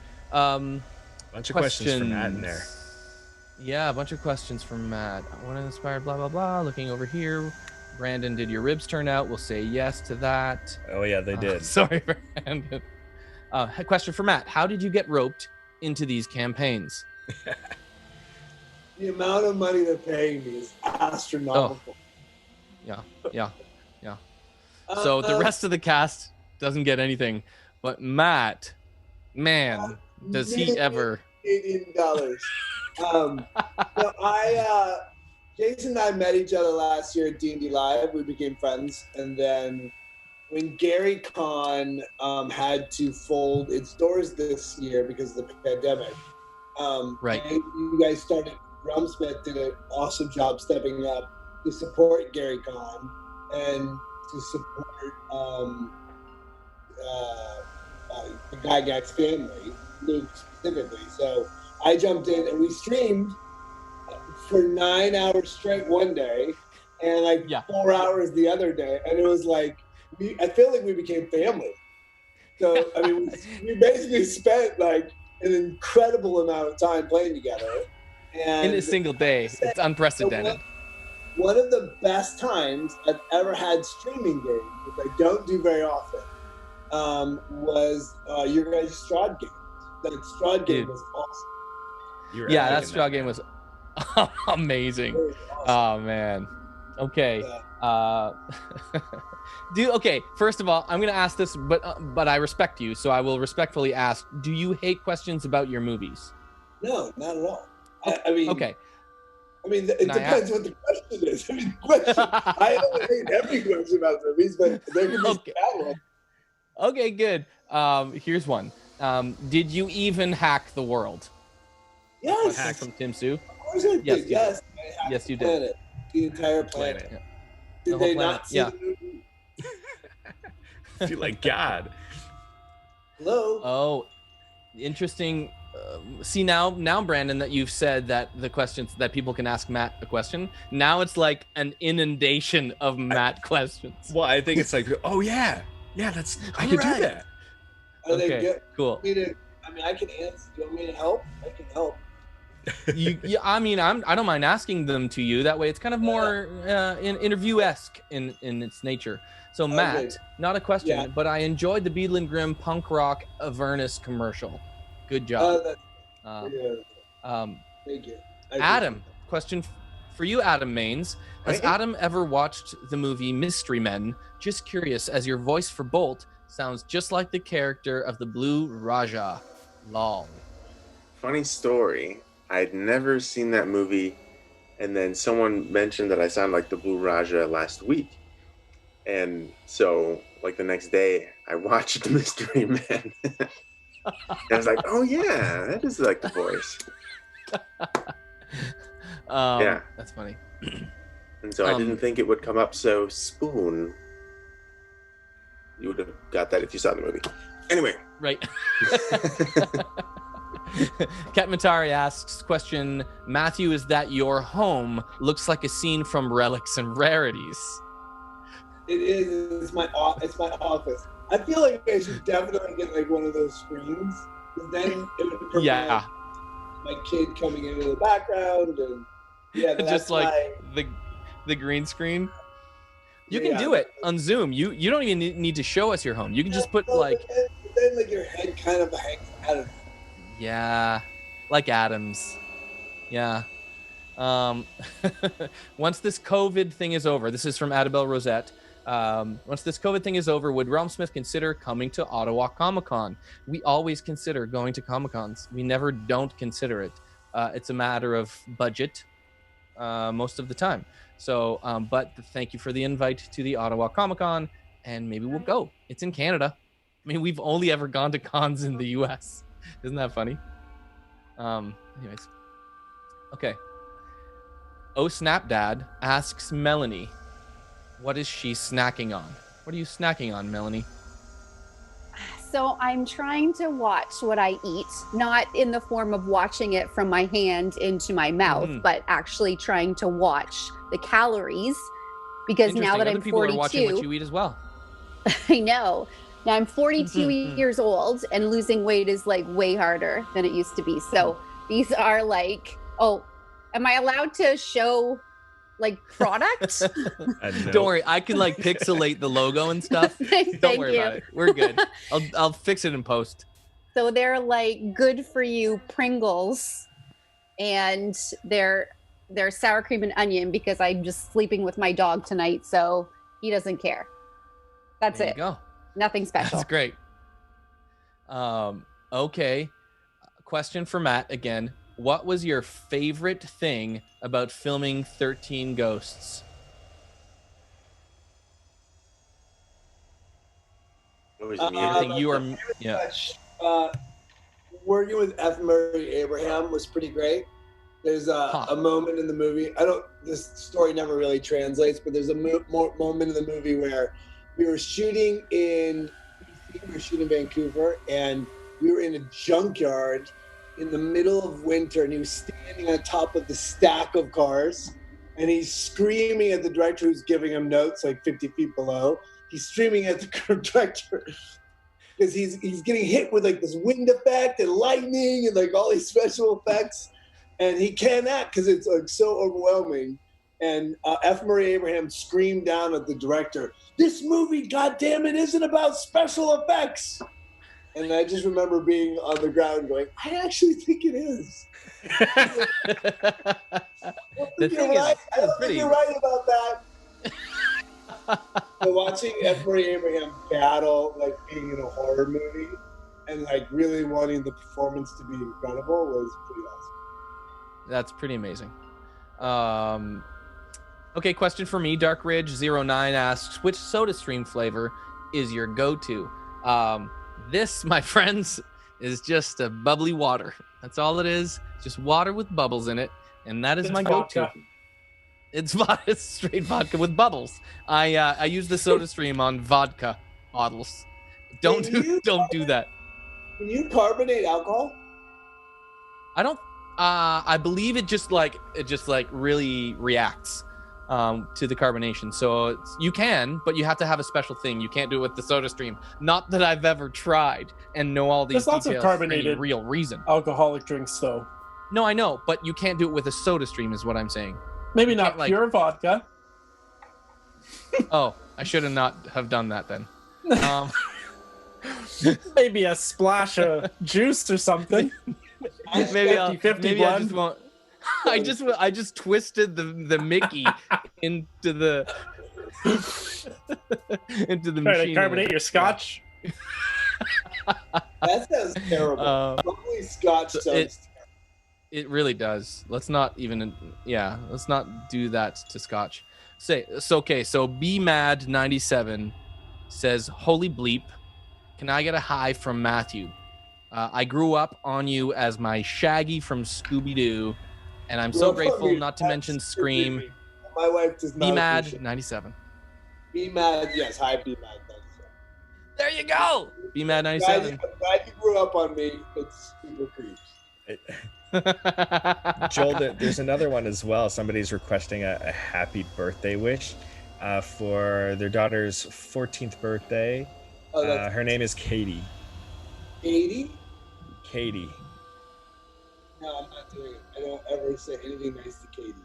Was it Katie? Katie? Yeah.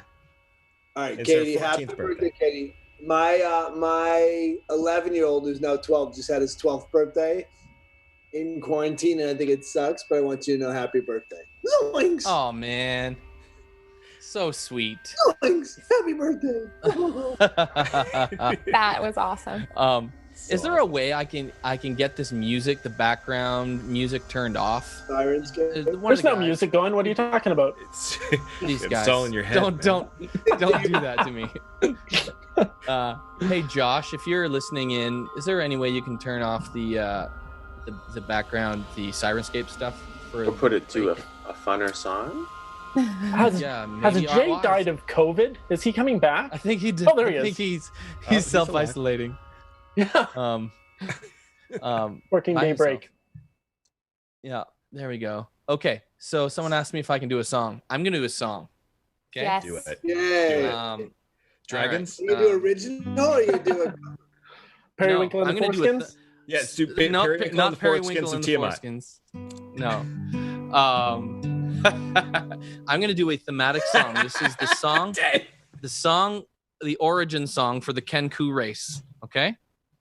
This is where the Kancko. This is their folk song.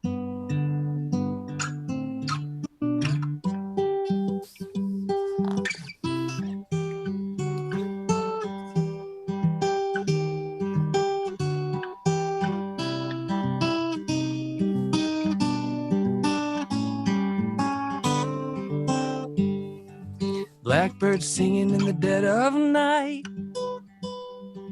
Take these broken wings and learn to fly. All your life, you've been only waiting for this moment to rise.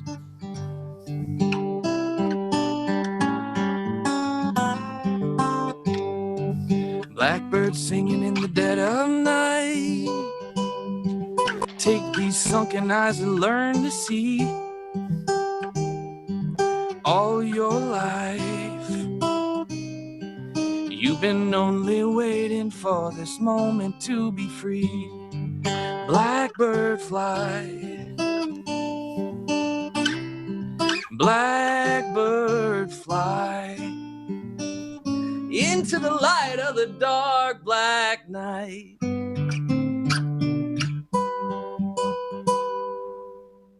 There we go. Hey, nice. Incredible. The origin song for the Kancko people. I think you were muted. The Beatles. Everybody throw your undergarments. Virtual only, please. Virtual Too only. much. My wife is upstairs.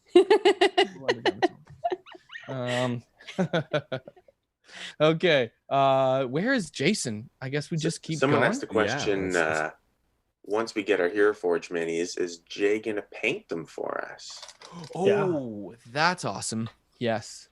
That's a good question. I think we may do appearances, or we're going to try to coordinate appearances for Nolzers, which is our Sunday night painting show with Jason, so that we actually paint our characters as we go. Now, that might take some time, but I think that's what he would like to do, or at least it would be cool. Like, I'm going to paint my own miniature? Yeah. Yeah. But with Jason's help, he'll be right beside you, and he'll tell you, no. Yeah, because stupid like thing. I'm like just dip no, it. that's a bottle of mustard. Don't do that. That's not yellow. I can paint hair. I can't paint miniatures. No. Oh my gosh. All right. You can do it. Okay. Apparently Jay's on his bio break still, which I guess includes a shower. Yeah. Shave, haircut, Powering at it. manscaping. Hey, Dave, how long have you had that panic room in your home? Oh, yeah, it's a good one. Yeah. Sorry. Question: will you ever run this campaign in person when the quarantining is over? If so, who will be Grigori for this campaign? Good question. Good question. Who will be Grigori? We'll have to figure out who will run the Extra Life mid thing. Grigori Branded would be Grigori, of course. That's Brandon's role. No, but who will be the Grigori for this campaign? For this upcoming one? Like character-wise. Grigori's Barovian, right? Yeah, Grigori wouldn't be here. So, he is Vistani, so they can travel. he's a plane traveler. Jamaican Grigori, somebody said. That would be amazing. Jamaican Grigori, yeah. Yes. Is Matt? Matt just stepped away for a sec. He stepped away, but I think mainly because you stepped away for so long, Jay. Yeah. Where were you? Are you okay? Yeah. We were Everything just all right? Yeah, you'll see in a second. We were gonna call for help. Okay. We were gonna. This is where rocks fall and everybody dies. Well, something like that. Okay, we'll just wait till Matt gets back. Give him a couple more. Yeah, I'm looking for other questions that went unanswered. Grigori, but on a boat. Nice. A bunch. Question: if Plunkrawk dies, will you sing "Bye Bye Blackbird" at the funeral? Straighten the monitor. Yes. I don't think anybody would go. Yeah, thanks. Okay, the Matt is back. Let's do this. Just exit Dave out now. Nice. I think I have the control to be able to just. Cool. Okay, let's do it. You guys all set? All set. All right.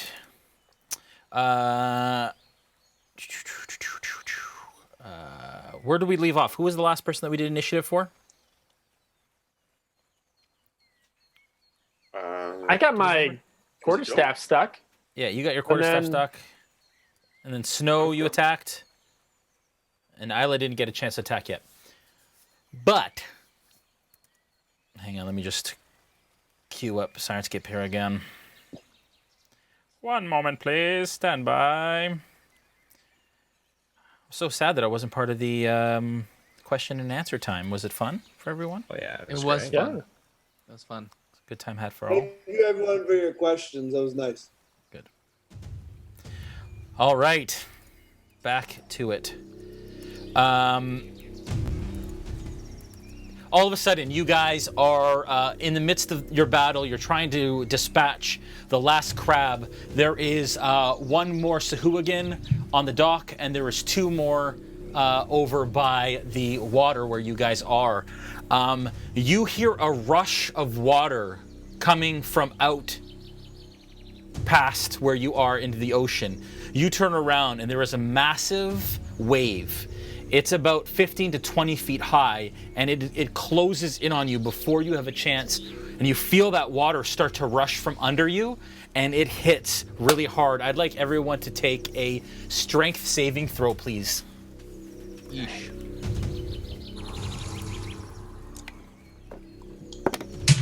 Mm.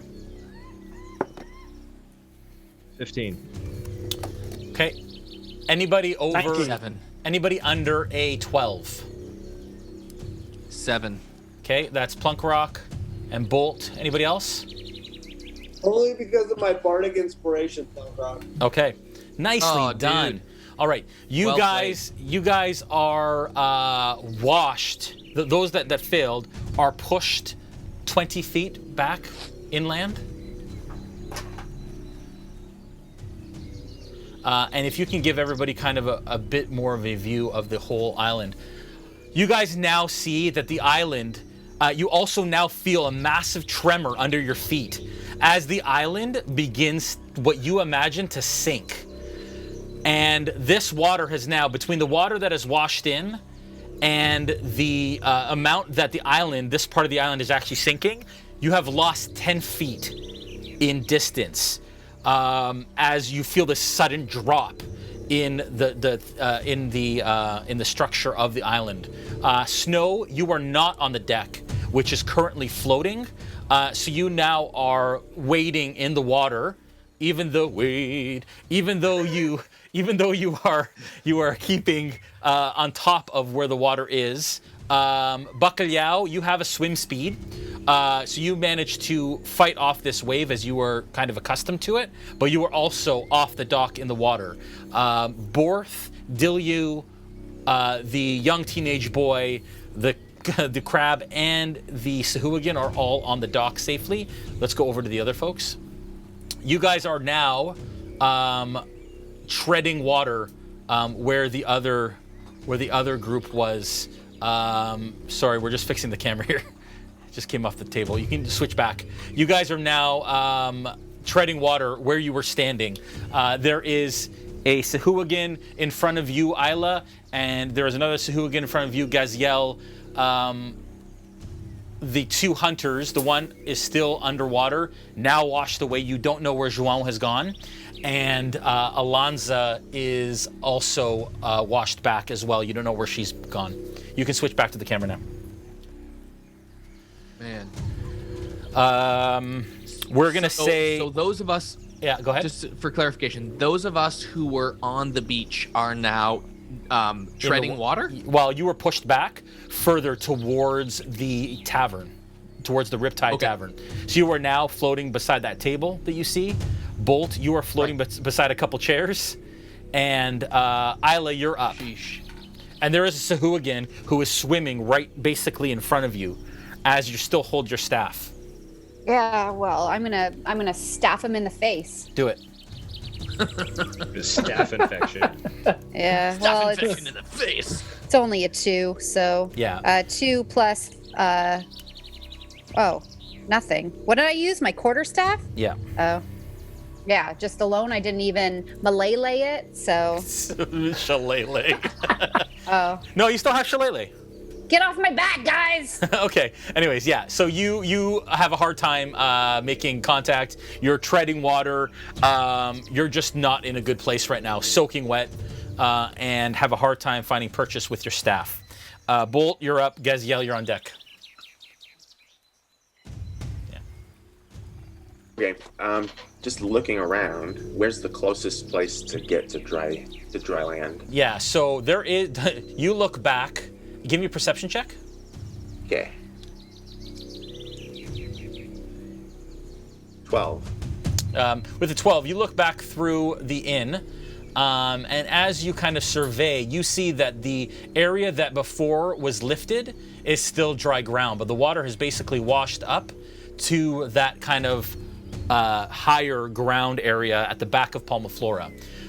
You also hear, everyone hears massive screams from across the back of the island. You imagine that a lot of the townspeople and the people who worked in the island rushed back to get across the bridge that connects Flora Isle to Palma Flora, the village itself. And all the ships, except for the Wave Chaser, have all now disembarked and are gone. But Boerth, kind of looking up and understanding, you know it takes quite some time to get a ship ready to leave port, especially of this size. And even in the kind of an emergency situation, you're still looking at 15 minutes to half an hour at least to be able to do what you need to do. And so you're still quite a ways of setting off. Well, I will look in this moment as the wave is coming. Yeah. I will give the command to unfurl the sails and I'll scream out, "Prepare for the sea, boys! Prepare for the sea!" Yeah, and you so that they're on deck and rogue wave, prepare for the sea, just so that they're on a journey to get it ready, even if it's 15 minutes from now. No idea what. Totally. So you do, as you're yelling too, you do hear the first mate Heidi and the captain Three Earrings yelling out orders as well. You know that they're well underway and they know exactly what they're doing. So you're confident that they're doing exactly what they need to. Although, go ahead. Sorry, I missed that. Can I get a perception check whether this wave is it a natural forming rogue? I mean, I've seen rogue waves. Give me a nature check. Yeah, I don't make it. Give me advantage on that because it is ocean related, actually, please. Oh, great. Okay, perfect. Thank you. 15. Yeah, with the 15, you imagine that the wave that hit wasn't necessarily a natural wave that you've seen. It was much larger than just. It was a single wave. So you think it was probably tied to the earthquake that is occurring and the shifting in the sea bottom that must be occurring in order to sink this island, potentially. Okay, Bolt, back to you. What do you do? Okay, I'm going to... I'm treading water right now, right? Yes. Okay. If I... And sorry, you guys, just so you know, those of you that are in water and do not have a swim speed now have disadvantage on all your attacks if you're swimming. Go ahead, Bolt. Okay. If I use my full movement, can I swim straight back to where there's land? You can swim back. Probably not. It won't get you there, but it'll get you a decent distance. Okay. I do will. If I dash, can I make it? No, not even with a dash. Swimming's half speed. Okay. Then yeah, swimming is half speed, so you're only going to be able to move 30 with a dash. Okay, I'll still dash then. Okay. And move okay. Full movement all the way as far as I can towards dry land. Okay. Gaziel, you're up. Boerth, you're on deck. Does the Sahuagin have a trident in his hand? The Sahuagin that's facing you has a spear. A spear? Yep. Okay. Am I able to take the spear from him with my strength and shove it up his nostrils? Oh, okay. That's quite detailed. If you want to take his spear from him, I'm going to get you to do a grapple with the spear, and then it'll be like a competitive grapple with him. Grapple. A contested. So you're going to roll a strength check for me, please. A strength check. Okay. Yeah. I have to get there. Okay. All right. A 13 plus my strength is +2. So that's not enough. You being strong, small but mighty, you grab his spear and you try to pull it from him, and he yanks it from your grasp, unfortunately. That is your action, and you are still within distance of him. If you move at all, he will get an attack of opportunity. Do you want to stay where you are? I do want to move. Okay, where are you going to move? I want to move away from him. Okay, so straight back? Yeah. So that'll be 15 feet back. Oh, he reaches out with a natural 20. Oh. That's not going to be good.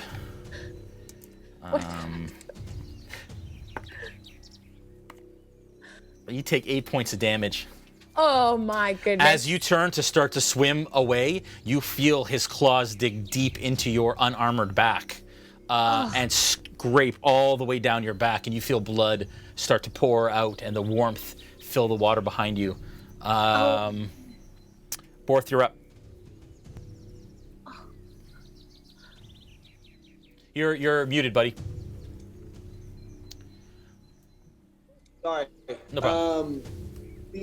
Okay, so in looking at this, what I see is what I get around me. I'm gonna try to drop the one that was on its last legs. Yep. With the 1 point on its knee. Yep.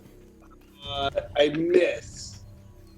And then do I see the fact that do I see the rest of my compatriots as I scan across? Yeah. I feel like this situation here is under control. Yeah. Snow is, turtles crushing. Yeah. But do I see anyone else in jeopardy across the island? Across what used to be the beach? Yeah. So you do see that Aella and Gaziel. Gaziel has the little blue. So now that you're kind of taking it all in, you see that there is a blue-haired halfling that has just turned to run from a Sahuagin across the bay, and just got totally gashed, and that's Gaziel. Aella is facing off against a Sahuagin. She's got a staff that is glowing blue, kind of halfway between her and Gaziel. And you see Plunkrawk, who is, Plunkrawk, and Bolt, who is a bronze dragonborn with goggles on his head. They have drifted back and are closer to what appears to be, or what you know to be the Riptide Inn. And Bolt has actually swam back, and he's starting to swim to mainland. Also, if you look straight back, you see who you know to be Delroy. He's the charismatic entertainer that kind of entertains people at the resort and runs like boxercise. And you've done it a couple times, but it's not quite your thing. And he has the farmer, and you know to be the local farmer for Flora Isle, on his back, and he's swimming out towards the ship out that way. But that's all you can really see. Okay, good. So that was a lot. I generated a lot of information. Yes. I see Gaziel struggling. Yeah. And I'm going to say to Snow, finish this. I'm getting the rest of them. And I'll jump over as close as I can to what I think land used to be. Yeah. Hoping that there's a little more more traction, more terra, so that I can get to her fast. Okay. So I'll take the attack opportunity. Yeah, so you did, and with the dock is basically broken off and is now starting to float on top of the water, and so with you jumping off, it sets the crab off kilter, and it's not able to attack to make purchase on you. You jump into the water and you start to swim towards Gaziel. Can you move him? Do you want to do a dash? I guess swim. Yeah, so that's 30. As much as you let me get away with, Jay.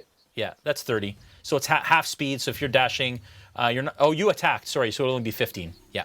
I did, but I'm a fantastic swimmer. Yeah. I finished first in swimming for the pirate school. Is that right? Yeah, he's an advanced swimmer. I love it. He looks old and wily, but he's really a fantastic swimmer.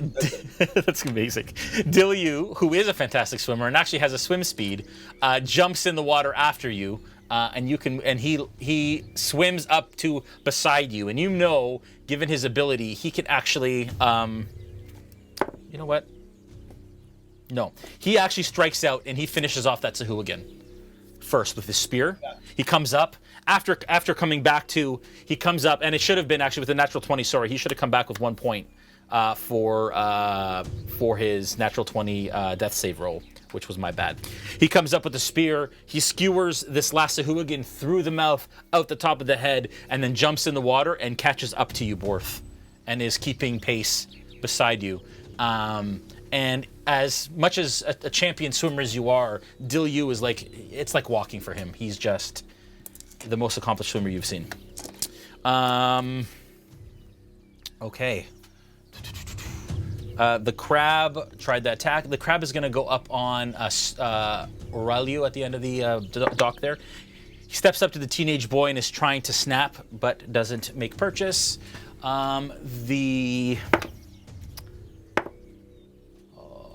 two Sahuagin, the Sahuagin on you, Aella, does hit. That's going to be 8 points of damage, Aella, as it swipes across you, and you're muted currently, I think. No, now I'm okay. Okay. But that's a problem because I only have 7 hit points left. Yeah, so you are now at 0. Aella, this Sahuagin reaches across and rakes across your throat as you feel blood start to pour in the water. Things go dark, and she just pulled it. That doesn't work that way. You're still dead. And Aella goes face down in the water and is currently floating in the water. You thought Ravenloft was bad. Okay. Face down, Jay? Yep. Does she have to be face down? Yeah, she's face down. No, she's face down. No, I can breathe underwater, though, boys. She doesn't have to breathe. Yeah, well, you're unconscious. So unless you're restrained or unconscious, you can. Plunkrawk, you're up. Bacalhau, you're on deck. Okay. How far? So I'm assuming that the line in the water there on the map is actually the difference between walk and swim. Am I right, Jay? No, it's all swim at this point. It's all swim? Okay. Until you get to dry land. Okay. I'm going to go to the building behind me and try to get up to the balcony. Okay, so you're going to climb? I saw a balcony. I like that. Yeah. You don't want to swim? Yeah. So you're going to try and basically climb the side of that building there. Okay. Yep. Can you get me a strength athletics check when you get there, please? Okay. So that's basically 10 that feet. That is a 19 minus 1. So I got an 18. Yeah, that's enough. So you manage to kind of grip on and get up to the balcony section of that building. Nice. Perfect. Okay. And from the balcony, I'll go, Aella. Yeah. Okay. To everyone else. Okay. And you all hear him scream Aella's name. Bacalhau, you're up. Snow, you're on deck. Okay. So both Snow and I got knocked into the water, correct? Yep. Well, you're in the water. You were standing on land that then rose above you. You stood where you were, but you're basically where you left off. You're just now treading water. Okay. And how far are we, Snow and I, from the shore? Well, you guys are all quite a distance, like 100 feet at least. Okay.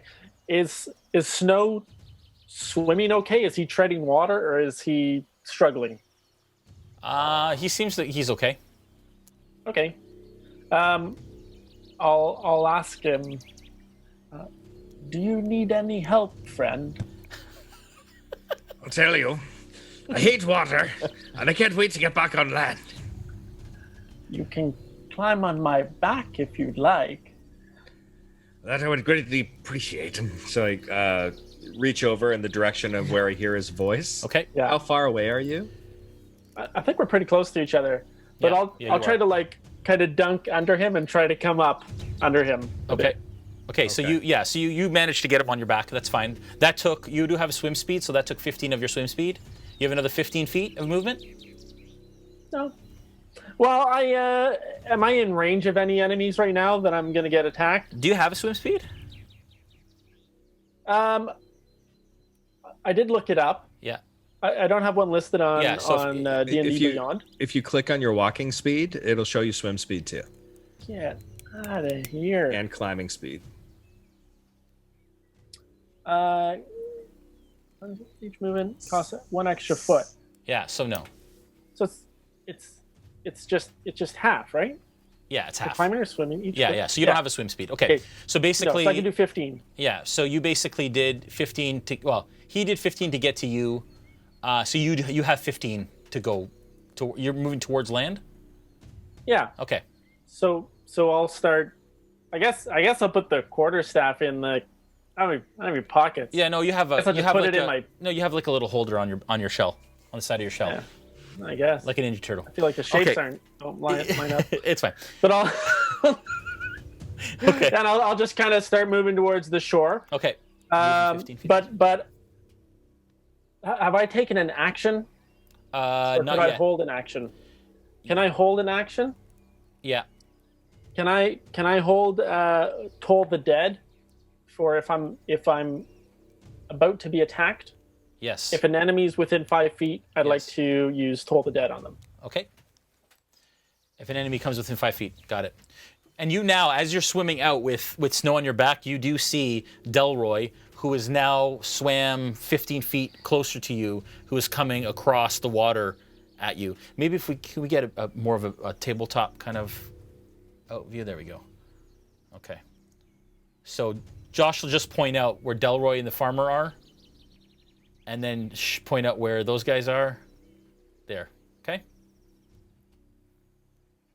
All right. Aella, you're up. You didn't get an action there, Brandon. You just basically moved, and I allowed you guys kind of to do it together. What do you do? So I'm holding an action. So first of all, as flavor, as the water rose up, I basically like a cat that fell into the bathtub, just like scrambled over as soon as the offer was made to get on his back. Yeah. So I'm on his back, and I'm kind of like preening out my fur to go in the directions where I need it to go, so I can feel the movement of the air. But I'm also listening. For any enemies that might be within range that I could attack, and any I guess friendlies as well. Okay. But I'm holding an attack action for any enemies that come. Okay, so you're readying an attack. Okay. Yeah, after hearing what Boerth said, I wanted to, he's the superior officer. I want to obey his command. So I'm paying attention for enemies the best I can. Okay. Aella, Death save, please. Roll a d20. I can't cure wounds on myself, right? Not now. No. 2. I don't. What do you want me to roll? Because I 20. don't. 20-sided dice, yeah. Yeah, so I got a 19. Okay, so that was very close to coming back. So you have 1 successful save. So where it says death saves in your hit points on your screen, just do 1 success. Okay. Bolt, you're up. Gaziel, you're on deck. Okay. Can I make it to the dry land? You can make it. Yeah, you can basically make it to the edge of that building, and hold on, I think. Okay. Can I?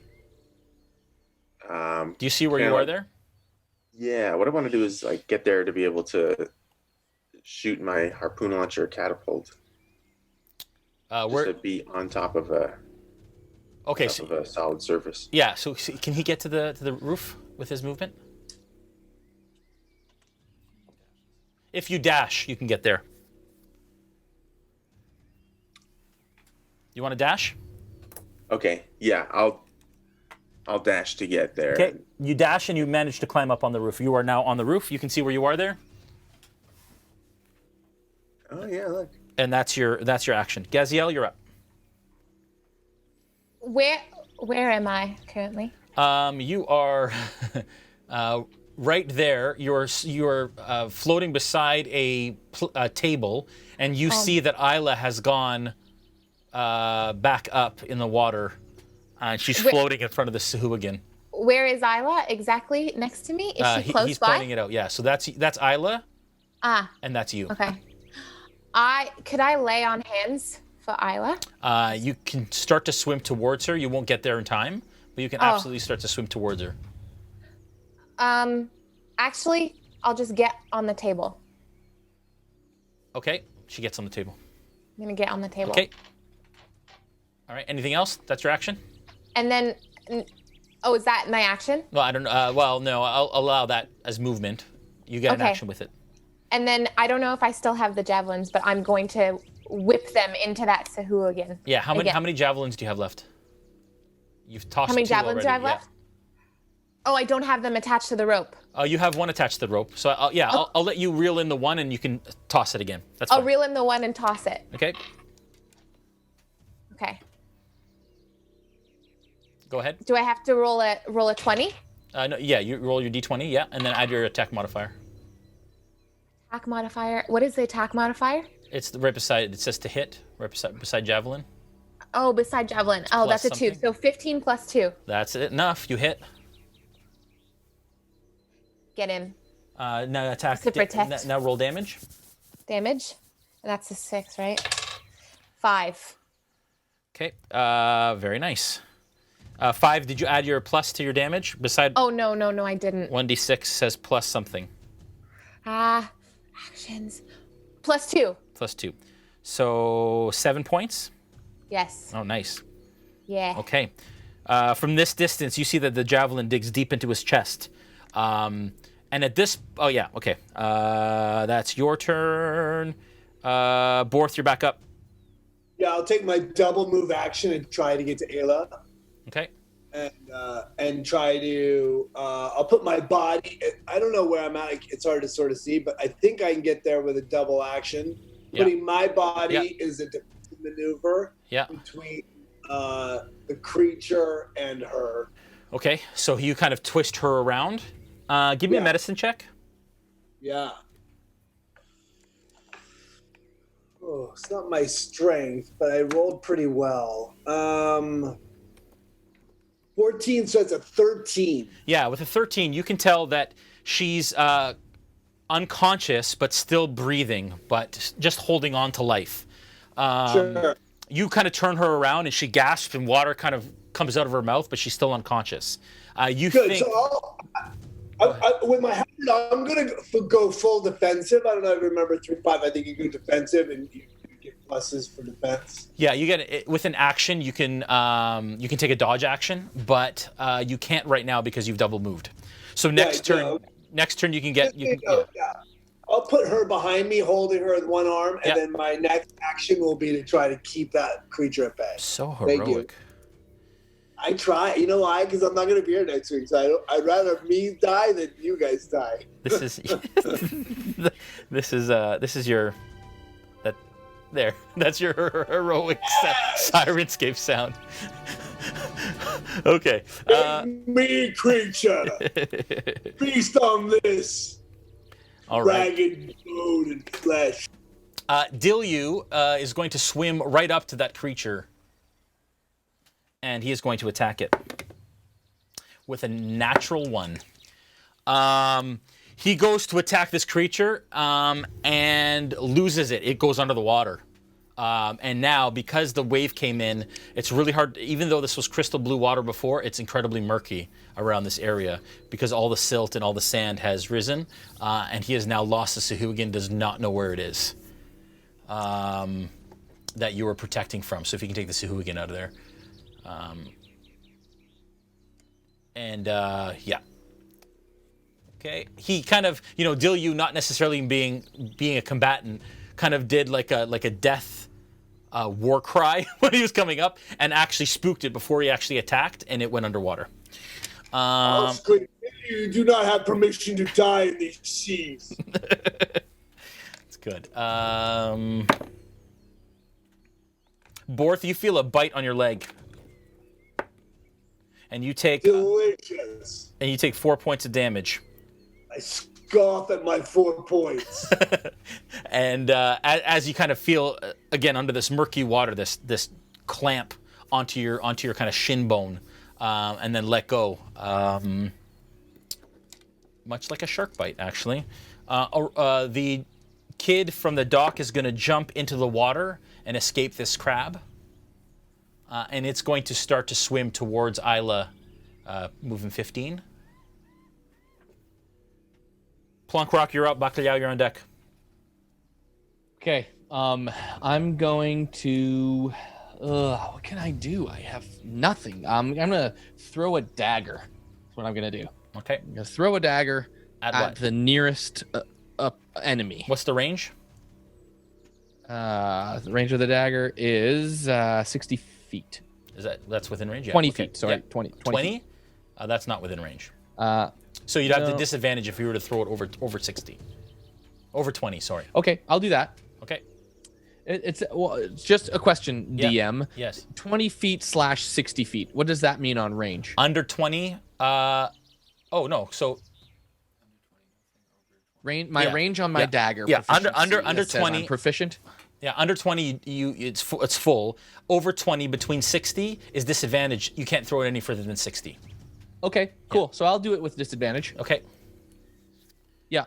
So where is that enemy? Josh is going to point it out right there in front of Gaziel. By dagger. Okay. So, yes.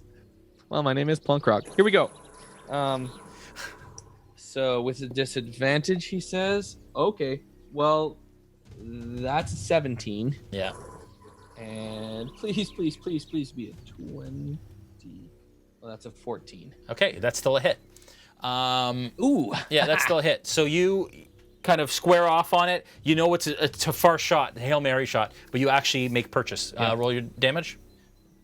Yep. That is 2 + 3, so 5 damage.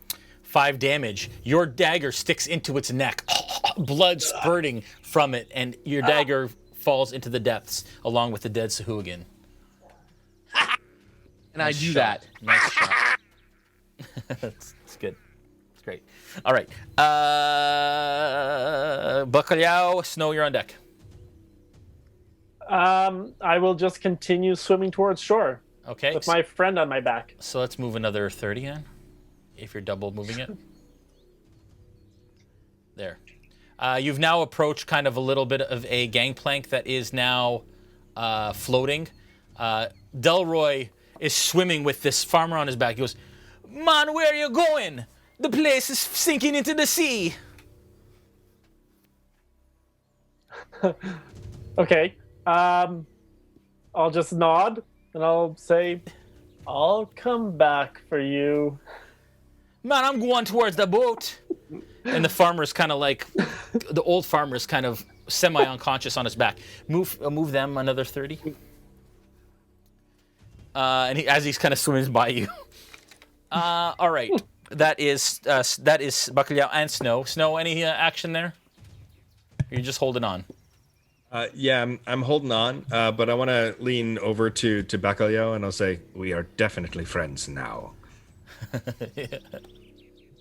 Good. Okay. Aella, you're up. Another death save, please. Sorry, when he says that, I want to look back and I'll just say, "You're my first friend." Nice. Right now, you are my best friend.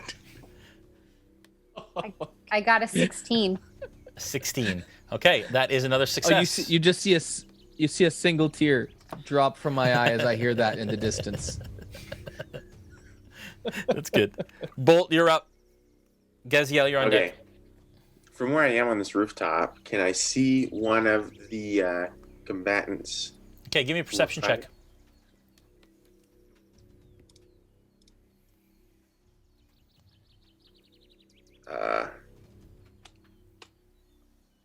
I'm going to add Bardic Inspiration to it. Okay. And make it a... Oh, man. 6. Go. A 6? Yep. Yeah, Yes. Nothing. Although you do hear the sounds of combat, like inland, back towards behind you, where there is still land. Oh, can I look over there to see where? Yeah, but the distance that you are from it, you can't really see what's going on. You see some movement in combat, but with a 6, you don't see enough. You just know there's combat happening back there. Okay, then I'm going to see if I can move to the other side of the roof and see if I see anybody from that angle. Okay. Just as I'm on the lower side of one side, I'll go to the other side with the chimney. Over. Yeah. Yeah, you can go 30 now because you're on land. So you want to make it to land? True, yeah, if I can get to that. Yeah, so put them right on shore. As you hit the shore, quite clearly now, you see that Jarrett, the gentleman you guys met last evening, it currently has a boy, a familiar boy, in his arms, and he is holding off 3 Sahuagin. He is holding a rapier in his left hand, and he is currently fighting off 3 of them at the same time, holding this boy close to his body, trying to protect him. Okay. I'm going to cast Catapult with my harpoon launcher. Yep. And I'm just going to stick the dagger in it because I don't have a harpoon. Yeah. So you stick the dagger in the harpoon launcher. Yeah. And I'm going to say, let's see if you're any use inside this. Okay, I'd do it with disadvantage because obviously the dagger isn't quite made for the harpoon launcher gun. So let's just attack with disadvantage. Okay. Well, it's it just flies in a straight line up to 90 feet. And then if it would hit anybody, they have to make a dex save. Yeah. So sorry, what was the attack?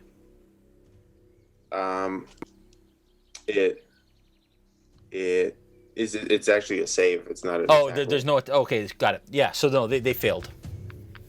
Okay. Damage? Damage will be 3d8. Ooh. 16. 16 blood. 16 points of damage. Holy cow. Come on.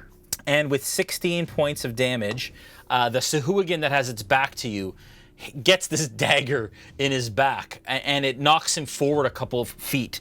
And even from this distance, you hear the crunching of bones and the crunching of kind of ribs on the back of his body. And Jarrett looks at the Sahuagin, realizing what just happened, and kind of looks past him at you, obviously incredibly happy that somebody else is coming to the battle here. All right, Gaziel, you're up, and then Boerth, you're on deck. All right. Is there any enemies around me? Anybody, or are they all killed off on the shore? Where are you right now? There is nobody around you. You do notice that Boerth kind of yells out in pain after the Sahuagin went under, but you're not seeing any sign of it. Could I do a divine sense check? Yes, absolutely. At 60 feet of making sure nobody else is coming on shore? Yeah, so that's fiends, undead, or aberrations. That's right. Yeah. So it's so it may or may not be useful to use that spell slot now. Yeah, I would say no. I would say that Save is it not. for later. Yeah, you would imagine that right now undead isn't the problem, or anything innately evil is necessarily the issue. Okay. Yeah. Okay. Then I decide to swim to the nearest. Just swim to dry land. Just take my time if there's nobody behind me. So you jump back in the water, and you start to swim. 5, 10, 15, 20, 30. Okay, good. All right, back up to you, Boerth. You're muted, bud. Dang it. It's all good. All right, I'll take a double move. Yeah. And try to get Aella back over to Plunkrawk to see if he can administer some kind of simple aid to save this woman. Yeah. So actually, as you start to swim back, you actually think that you may be able to stabilize her with your previous medicine check. You can also take that dodge action that you actually, if you're trying to stabilize her, that'll be your action. So I'll just take the action. I'm more worried about saving her. Okay. Okay. So I'm gonna say with that last medicine check that you're actually able to stabilize her. So now great. So you're stabilized. You are still unconscious, Aella, but you are no longer bleeding out. Okay. Good. All right. Good. And then I'll immediately start as she's saved. I'll immediately go defensive with my halberd, trying to look around for whatever attacks me. Yeah. Try to, as it comes by, snipe it as it goes away. Okay, I like it. Oh, currently though it's really murky, so you're having a hard time seeing anything. I have great eyes. I'm a great swimmer. I've been meaning to tell you that actually. Plunkrawk, you're up. Bacalhau, you're on deck. All right. So sheesh. I'm on the balcony. I'm going to use my last bardic inspiration slot and give who's down here. Give Snow a little bit of a tune from the balcony, and it's gonna go something like this. It's gonna go like. Snowy cat, this song's for you. Do what you know how to do. And that's it. Good. Inspiration. All right. Good stuff. Bacalhau, you're up. Snow, you're on deck. Okay, I'm still swimming towards the shore, but after I swam past that guy and he's kind of like, well, we're going to the boat, I'm going to kind of look up towards Snow on my back and ask him, are we going the right way? Perhaps the boat is a good idea. Yeah, you know that you can hear the sails and all of the sounds of prepping the boat and the creaking of the ship behind you, Snow. Okay. And you're starting to wonder maybe that would be the better direction to go at this point. Okay, the land is disappearing and the boat is a better place to be. Whatever you say, friend. And I'll start slowly turning around. That's great. And swimming back to. So after like 3 turns, we'll probably just be in the same spot we started in. Yeah, exactly. If I'm kicking my legs, does that make us go faster? Yeah, no. Like I'm one of those floaty boards. Yeah, like an Evinrude, you know. I'll just be. Yeah. You can't. I don't think you can help with movement as an action. Maybe with a dash. No, you can't. No. It doesn't help. Okay. There's nothing I can do to help you, friend. You try, but it just looks really funny. I'm just, as a snowy cat, gonna do what I can do, which is nothing right now. But thank you, Joel. Nothing turned around. Yeah, that's great. Okay, we slowly turn around and start going the other way. I'll continue holding an attack action just in case. So, Aella, you are currently unconscious, so to bolt. Okay. So I'm going to leave the launcher on the ground. Yeah. Pull out what I have called the boomstick and cast a firebolt at the one that I hit that has my dagger in it right now. Okay, all right. Do it. So it will be 24 to hit. That is a hit. Wow. And it's 5 fire damage. Okay. 5 more fire damage, and it goes down. And its back kind of explodes open, and this charred kind of shark flesh sprays in the air as it falls over. Ooh. And Jarrett kind of looks over at you again, and renewed kind of vigor, and it seemed like he was doing fine, holding off the Sahuagin. Even, retired, rapier in one hand, boy in the other, is faring incredibly well against all 3 of these things, but you managed to dispatch one of them. Okay, Gaziel, you're up. Boerth, you're on deck. Can we get a status update, Jay, on how many enemies are still up? Yeah, so basically none. The only one that you saw, there's a crab still on the dock, but it's still kind of just sitting up there, skittering around. There is a Sahuagin that went underwater. You don't know where it is, and that's it. Other than screams and the sounds of combat behind you. And Dilu, it pop back up? It hasn't. Dilu's still up in the water. The Sahuagin has not popped back up. Like a dill pickle. Dilu's just in front of you, treading water and swimming beside you, keeping an eye out for this thing. Sorry. All right. Okay, Gaziel. So, how close am I to Aella and Boerth? How close are you to Aella and Boerth? About 15 feet. 15 feet. Yeah. So, could I move to them and then lay on hands for Aella? Yes, you can. I'm going to do that. Yeah. So, Aella, I'm coming for you. Gaziel dives into the water and swims over, places her hands on. Radiant energy fills you, Aella, and you come back with how many points? I'm going to use 3. 3 points. You got 3 hit points, Aella. Hey. Thank you. And You're welcome. you come back, spit a little bit of water out, and you guys are all We're in this together. She's back. To the ship. Enough sweet talk. To the ship. Yeah, you're up, Boerth. I see nothing in front of me. I'll usher all of them over to towards the ship. Okay, so you guys turn. I say it really dramatically though, like to the ship. That's very good. That's awesome. That's it. Okay, So, go ahead. Yeah. I'll hold. yeah.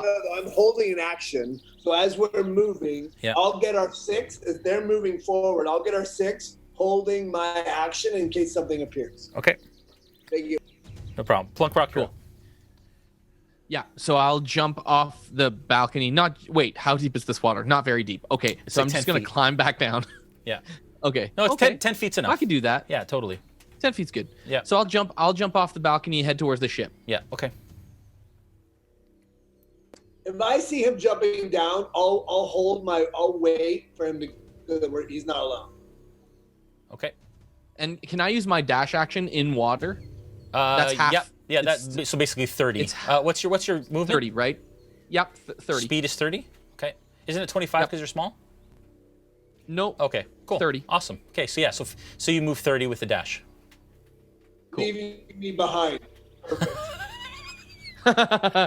I thought you were ushering me through. I just see this. I see this wet Kancko just like swimming through. I throw myself in the water in absolute despair. I have no friends, no prepared. I drown myself in sorrow. Oh, that's great. Bolt, you see that Jarrett is now taking advantage of this Sahuagin going down, and he is now turned back towards you, and he is starting to back out in your direction.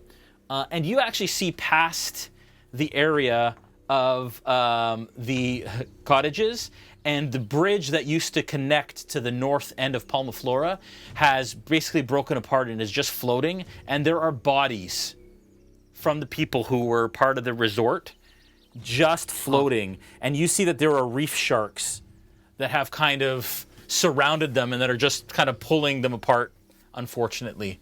And they weren't able to get to the other side. And on the far side, on the north bank of where Palma, Flora is, you see a bunch of people like just screaming and yelling and like waving and trying to get people over, but it's just not working. All right, back to where you guys are. He is going to double move 5, 10, 15, 20, 25 back to you, and the Sahuagin actually let him leave. They don't want any part of this. Now that one of their guys has gone down, they turn around and you see them bust through the doors in these cabins.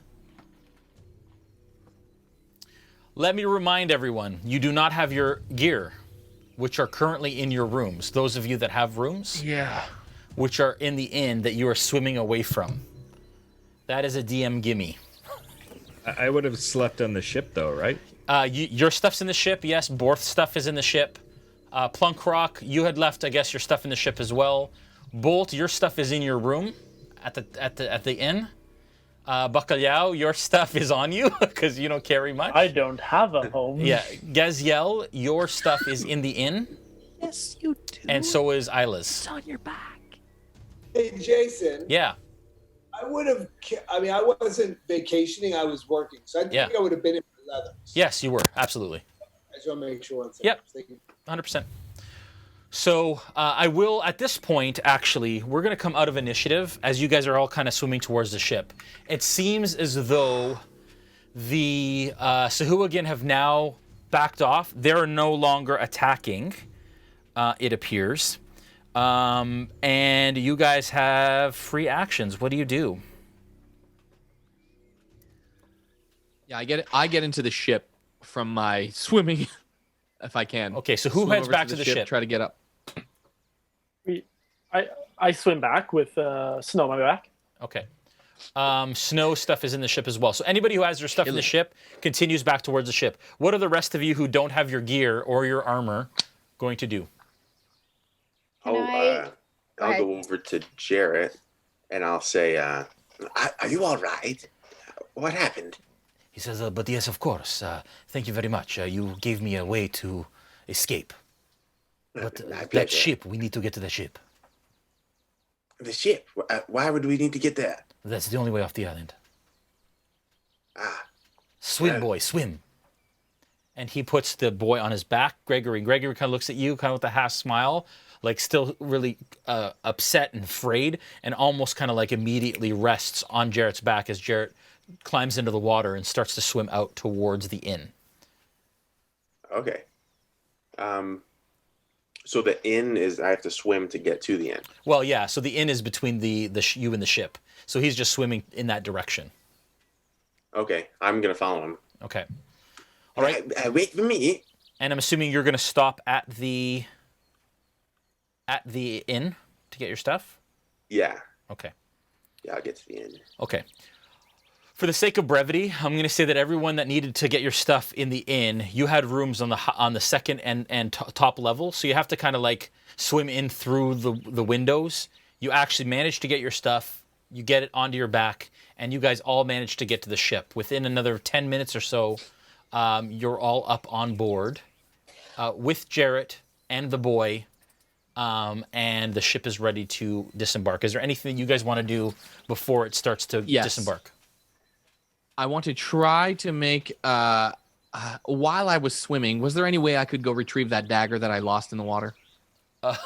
It's quite a ways out from where you are, and the water is incredibly murky. If you want to give me a survival check to see if maybe you think you could. Sure, let's do that. Is he going to go Come out? on, that one. That's a 15. Come on, Jay. Yeah, with a survival check of 15, it's going to take you a while to find that dagger. It's 10 feet down, silty sand. I grab you by your back tail feathers and Plunkrawk, what are you doing, fool? To the boat, bird.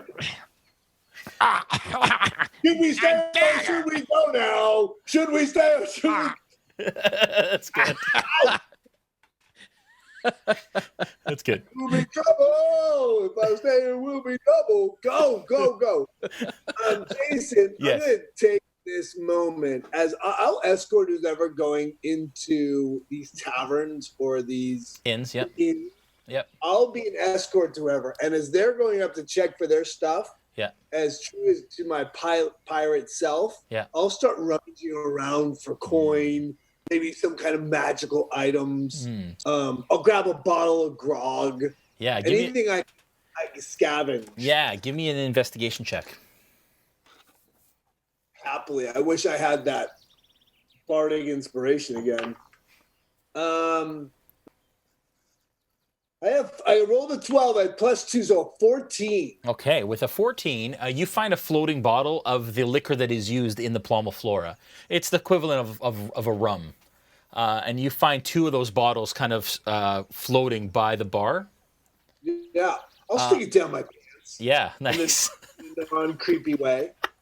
And then you also find a little floating chest about this size, about 6 feet across. And it's floating up on top of the water. That's not a little chest. 6 feet across? No, sorry, 6 inches across. Sorry. Oh, I was like, holy crap. Why are you arguing with the Dungeon Master? Let him be. 6 feet. It's a casket. Holy crap! That's a friggin' treasure chest. Yeah. I'll try to stick that in my tunic. Okay. Yeah. You can. Keep my hands free with my halberd. You've got a big pouch that you always kind of keep at your side for this sort of situation, and it fits perfectly in that pouch. I had no idea, but now I do. Yeah. Now you do. Okay. And you managed to pocket some stuff. That's good. Okay. Everybody gets their stuff. Boerth waits for you. Yes, Melanie. Can I, when I was swimming back, my boomerang's there. Could I have picked up my boomerang? Give me a investigation check. Okay. Oopsies. Oops. I got a 15. Yeah. And we're good? Well, add your investigation modifier, and I'll tell you. Oh, okay. Investigation is +1, okay. So 16. Yeah, so 16. With a 16, your boomerang, luckily, is lapping up against the side of the building because it's made of wood. And you actually find it, and you kind of give it a little bit of a sigh of relief. Oh, hello, baby girl. It's a bit of icing on the cake, I guess. Yeah. Silver lining, and you put it into its holster. And you guys swim out to the ship. Okay. Anyone else? We're good? Thank you. And I just have my javelin because it's on a rope behind me as I'm swimming. Yes. You have lost one javelin, though. The other one that you used. No, you didn't, because you were holding it and you attacked with it with your hand. So I'm going to say no, you have your javelins. Amazing. You guys get on board, exhausted at this point, weary, battle-laden. You meet the captain, whose name is Three Earrings. She is a tabaxi, which is the same race as Snow. She is a white kind of snow leopard, cat-like humanoid. And she greets you. And you see a bunch of other kind of characters on the boat that will leave kind of descriptions until next time. But the captain gracefully invites you guys to make it down to the hold where you can rest. And that's kind of where the crew kind of stays. There is a captain's quarters and an officer cabin, but everyone else kind of stays in the hold on bedrolls and so on. And at this point, as exhausted as you are, you all lie down for a rest to kind of lick your wounds and take in what has just happened, and you can meet the rest of the crew when you wake later today. At this point, it's probably no later than like 3 p.m. No, sorry, more like 2 p.m. actually, in the time that you've spent to do everything that you've done. As you all, go ahead, Boerth. Yeah. I'll first of all make sure that we'll have a watch set and ready for the entire time we're down. If I have to take that watch myself, I will. Yep. Second is right before we get to sleep, I'll sneak off to a corner of the galley, and I'll try to pop open that small chest in private. Yeah, and that chest is quite easy to open. Not necessarily decorative, but it has 10 silver. 4 gold, and 3 copper in it. Great. I will close it back up. Yeah. And I'll go over to 3 earrings, and while she goes next to her. Yeah. And I'll say, Captain, I'll pocket one of the gold. Yeah. I found this in as I was escorting people to get their equipment. It is a boon to you, Captain. As always, I bring you all my tithings. She says, "Aye, thank you. And for that, I would say, as usual, you will keep 20%. Oh, thank you, Captain. I am so appreciative. I like it. Good. So you can keep 20% of that, whatever that is. All right. Anybody else want to do anything quick before you kind of... You're all very exhausted. I'll give you kind of one action or one thing to do before you kind of lay your head down to rest. Did Zilna make it back? Who, sorry? Zilna? Zilna was on the ship still. Oh, okay. So she headed back the day before. Yeah. All right. Okay. So I would probably seek her out. Yeah. Make sure that she's still alive so that she can, keep her promise. Yeah. She was actually planning to leave and stay in Palma, Flora. And now this has changed her plans dramatically, obviously. So she'll at least be with you until the next stop. Okay. Anyone else? I'm going to go just sit by myself on a barrel or something. And while I'm sort of tweaking and maintaining some of my little gizmos, I'll go over that battle in my head, what went right and what went wrong. Yeah. Because I think I'm deciding that I left the dagger embedded in the creature I killed. Yeah. So it's clearly not good as a dagger for me. Yeah. So I'll just leave it for roleplay purposes, if you can decide what you take from that and kind of what you apply to for future endeavors, future tactics. Okay. Joel?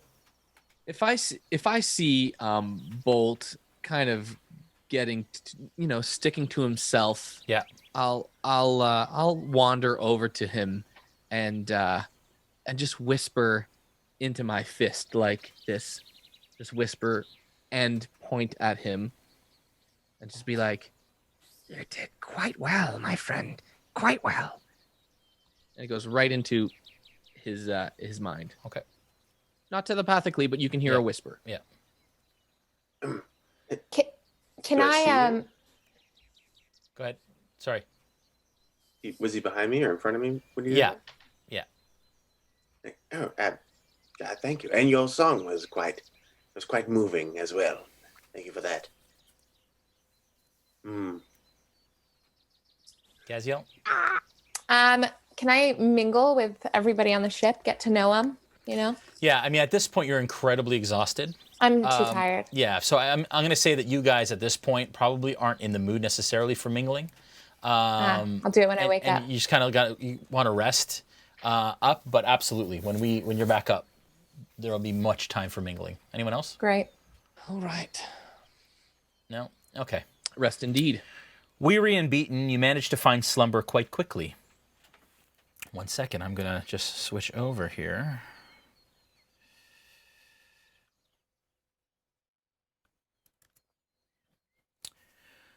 Weary and beaten, you manage to find slumber quite quickly. As you sleep, you begin to dream of a wooded vale, and this is for all of you, dense with coniferous trees and the sounds of a babbling brook nearby. Birds chirp from the canopy above, and happy critters scamper around the bush that surrounds you. You find yourself sitting in a clearing, a campsite surrounding a roaring fire with 6 stumps that have been spread out like stools.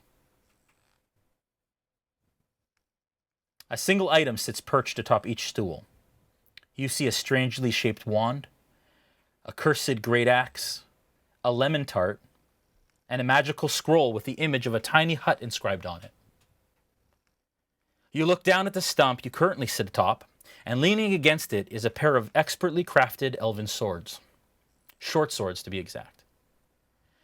You suddenly feel a warm hand on your shoulder, and a voice that says, "Fight well and with purpose." You're jolted awake and immediately look at the palm of your hand as the glowing symbol of an oak leaf with the initials SMO inscribed in it. It immediately fades and it disappears. Do I just feel something in my hand? Yes, you all feel this warmth in your hand, and it jolts you awake for a moment, and you look down. And you now all have the charm of the Bladesinger. And to honor Todd, once ever, you choose to do each of the following. You can deal an extra 3d6 to a single target in combat. Choose to speak in any accent or dialect convincingly for the duration of 1 hour. Inside joke for those of you. Cast the Hunter's Mark spell, or cast Pass Without a Trace. And now you all have the charm of the Bladesinger. And that goes up to Todd. And with that, guys, we're going to end the session tonight. Keep each other safe and well during this time. Thank you so much, Matt, for joining us, bud. It's been wonderful. Yeah, thank you. Boerth will be back as much as you would like to be back. So you let me know. And you're always welcome. And of course, thank you for the ongoing sponsorship. Thank you to all our sponsors. If you enjoyed what you saw tonight, consider making us your subscription or your Twitch Prime subscription, as well as follow. And we love what we do here. And in times like this, a year almost to the day after losing a beloved friend and comrade and fellow player, it's incredibly important that we do this. And even when we can't be in the same room, this means so much to so many people, including our viewers, who many of them have said that they love Todd's story and what he has what it has taught them about the importance of D&D in their lives, and even being able to watch a group play because they don't have their own group gets them through the week. And we've gotten tons of messages from viewers that say that just us being here and playing every week gets them through another week. So as important as that is, I love you all. Matt, I love you, man. You guys have an incredible week. Tomorrow night, Behind the Screen at 8 p.m. Eastern. And then Nolzer's on Sunday, and then we'll see you back for episode 3 a week today in Wildemount. You guys have a great night, okay? Thanks. Thanks for the night, Jay. You are awesome tonight. Thanks, guys. Good work, Jay. Thanks, brother. Thanks.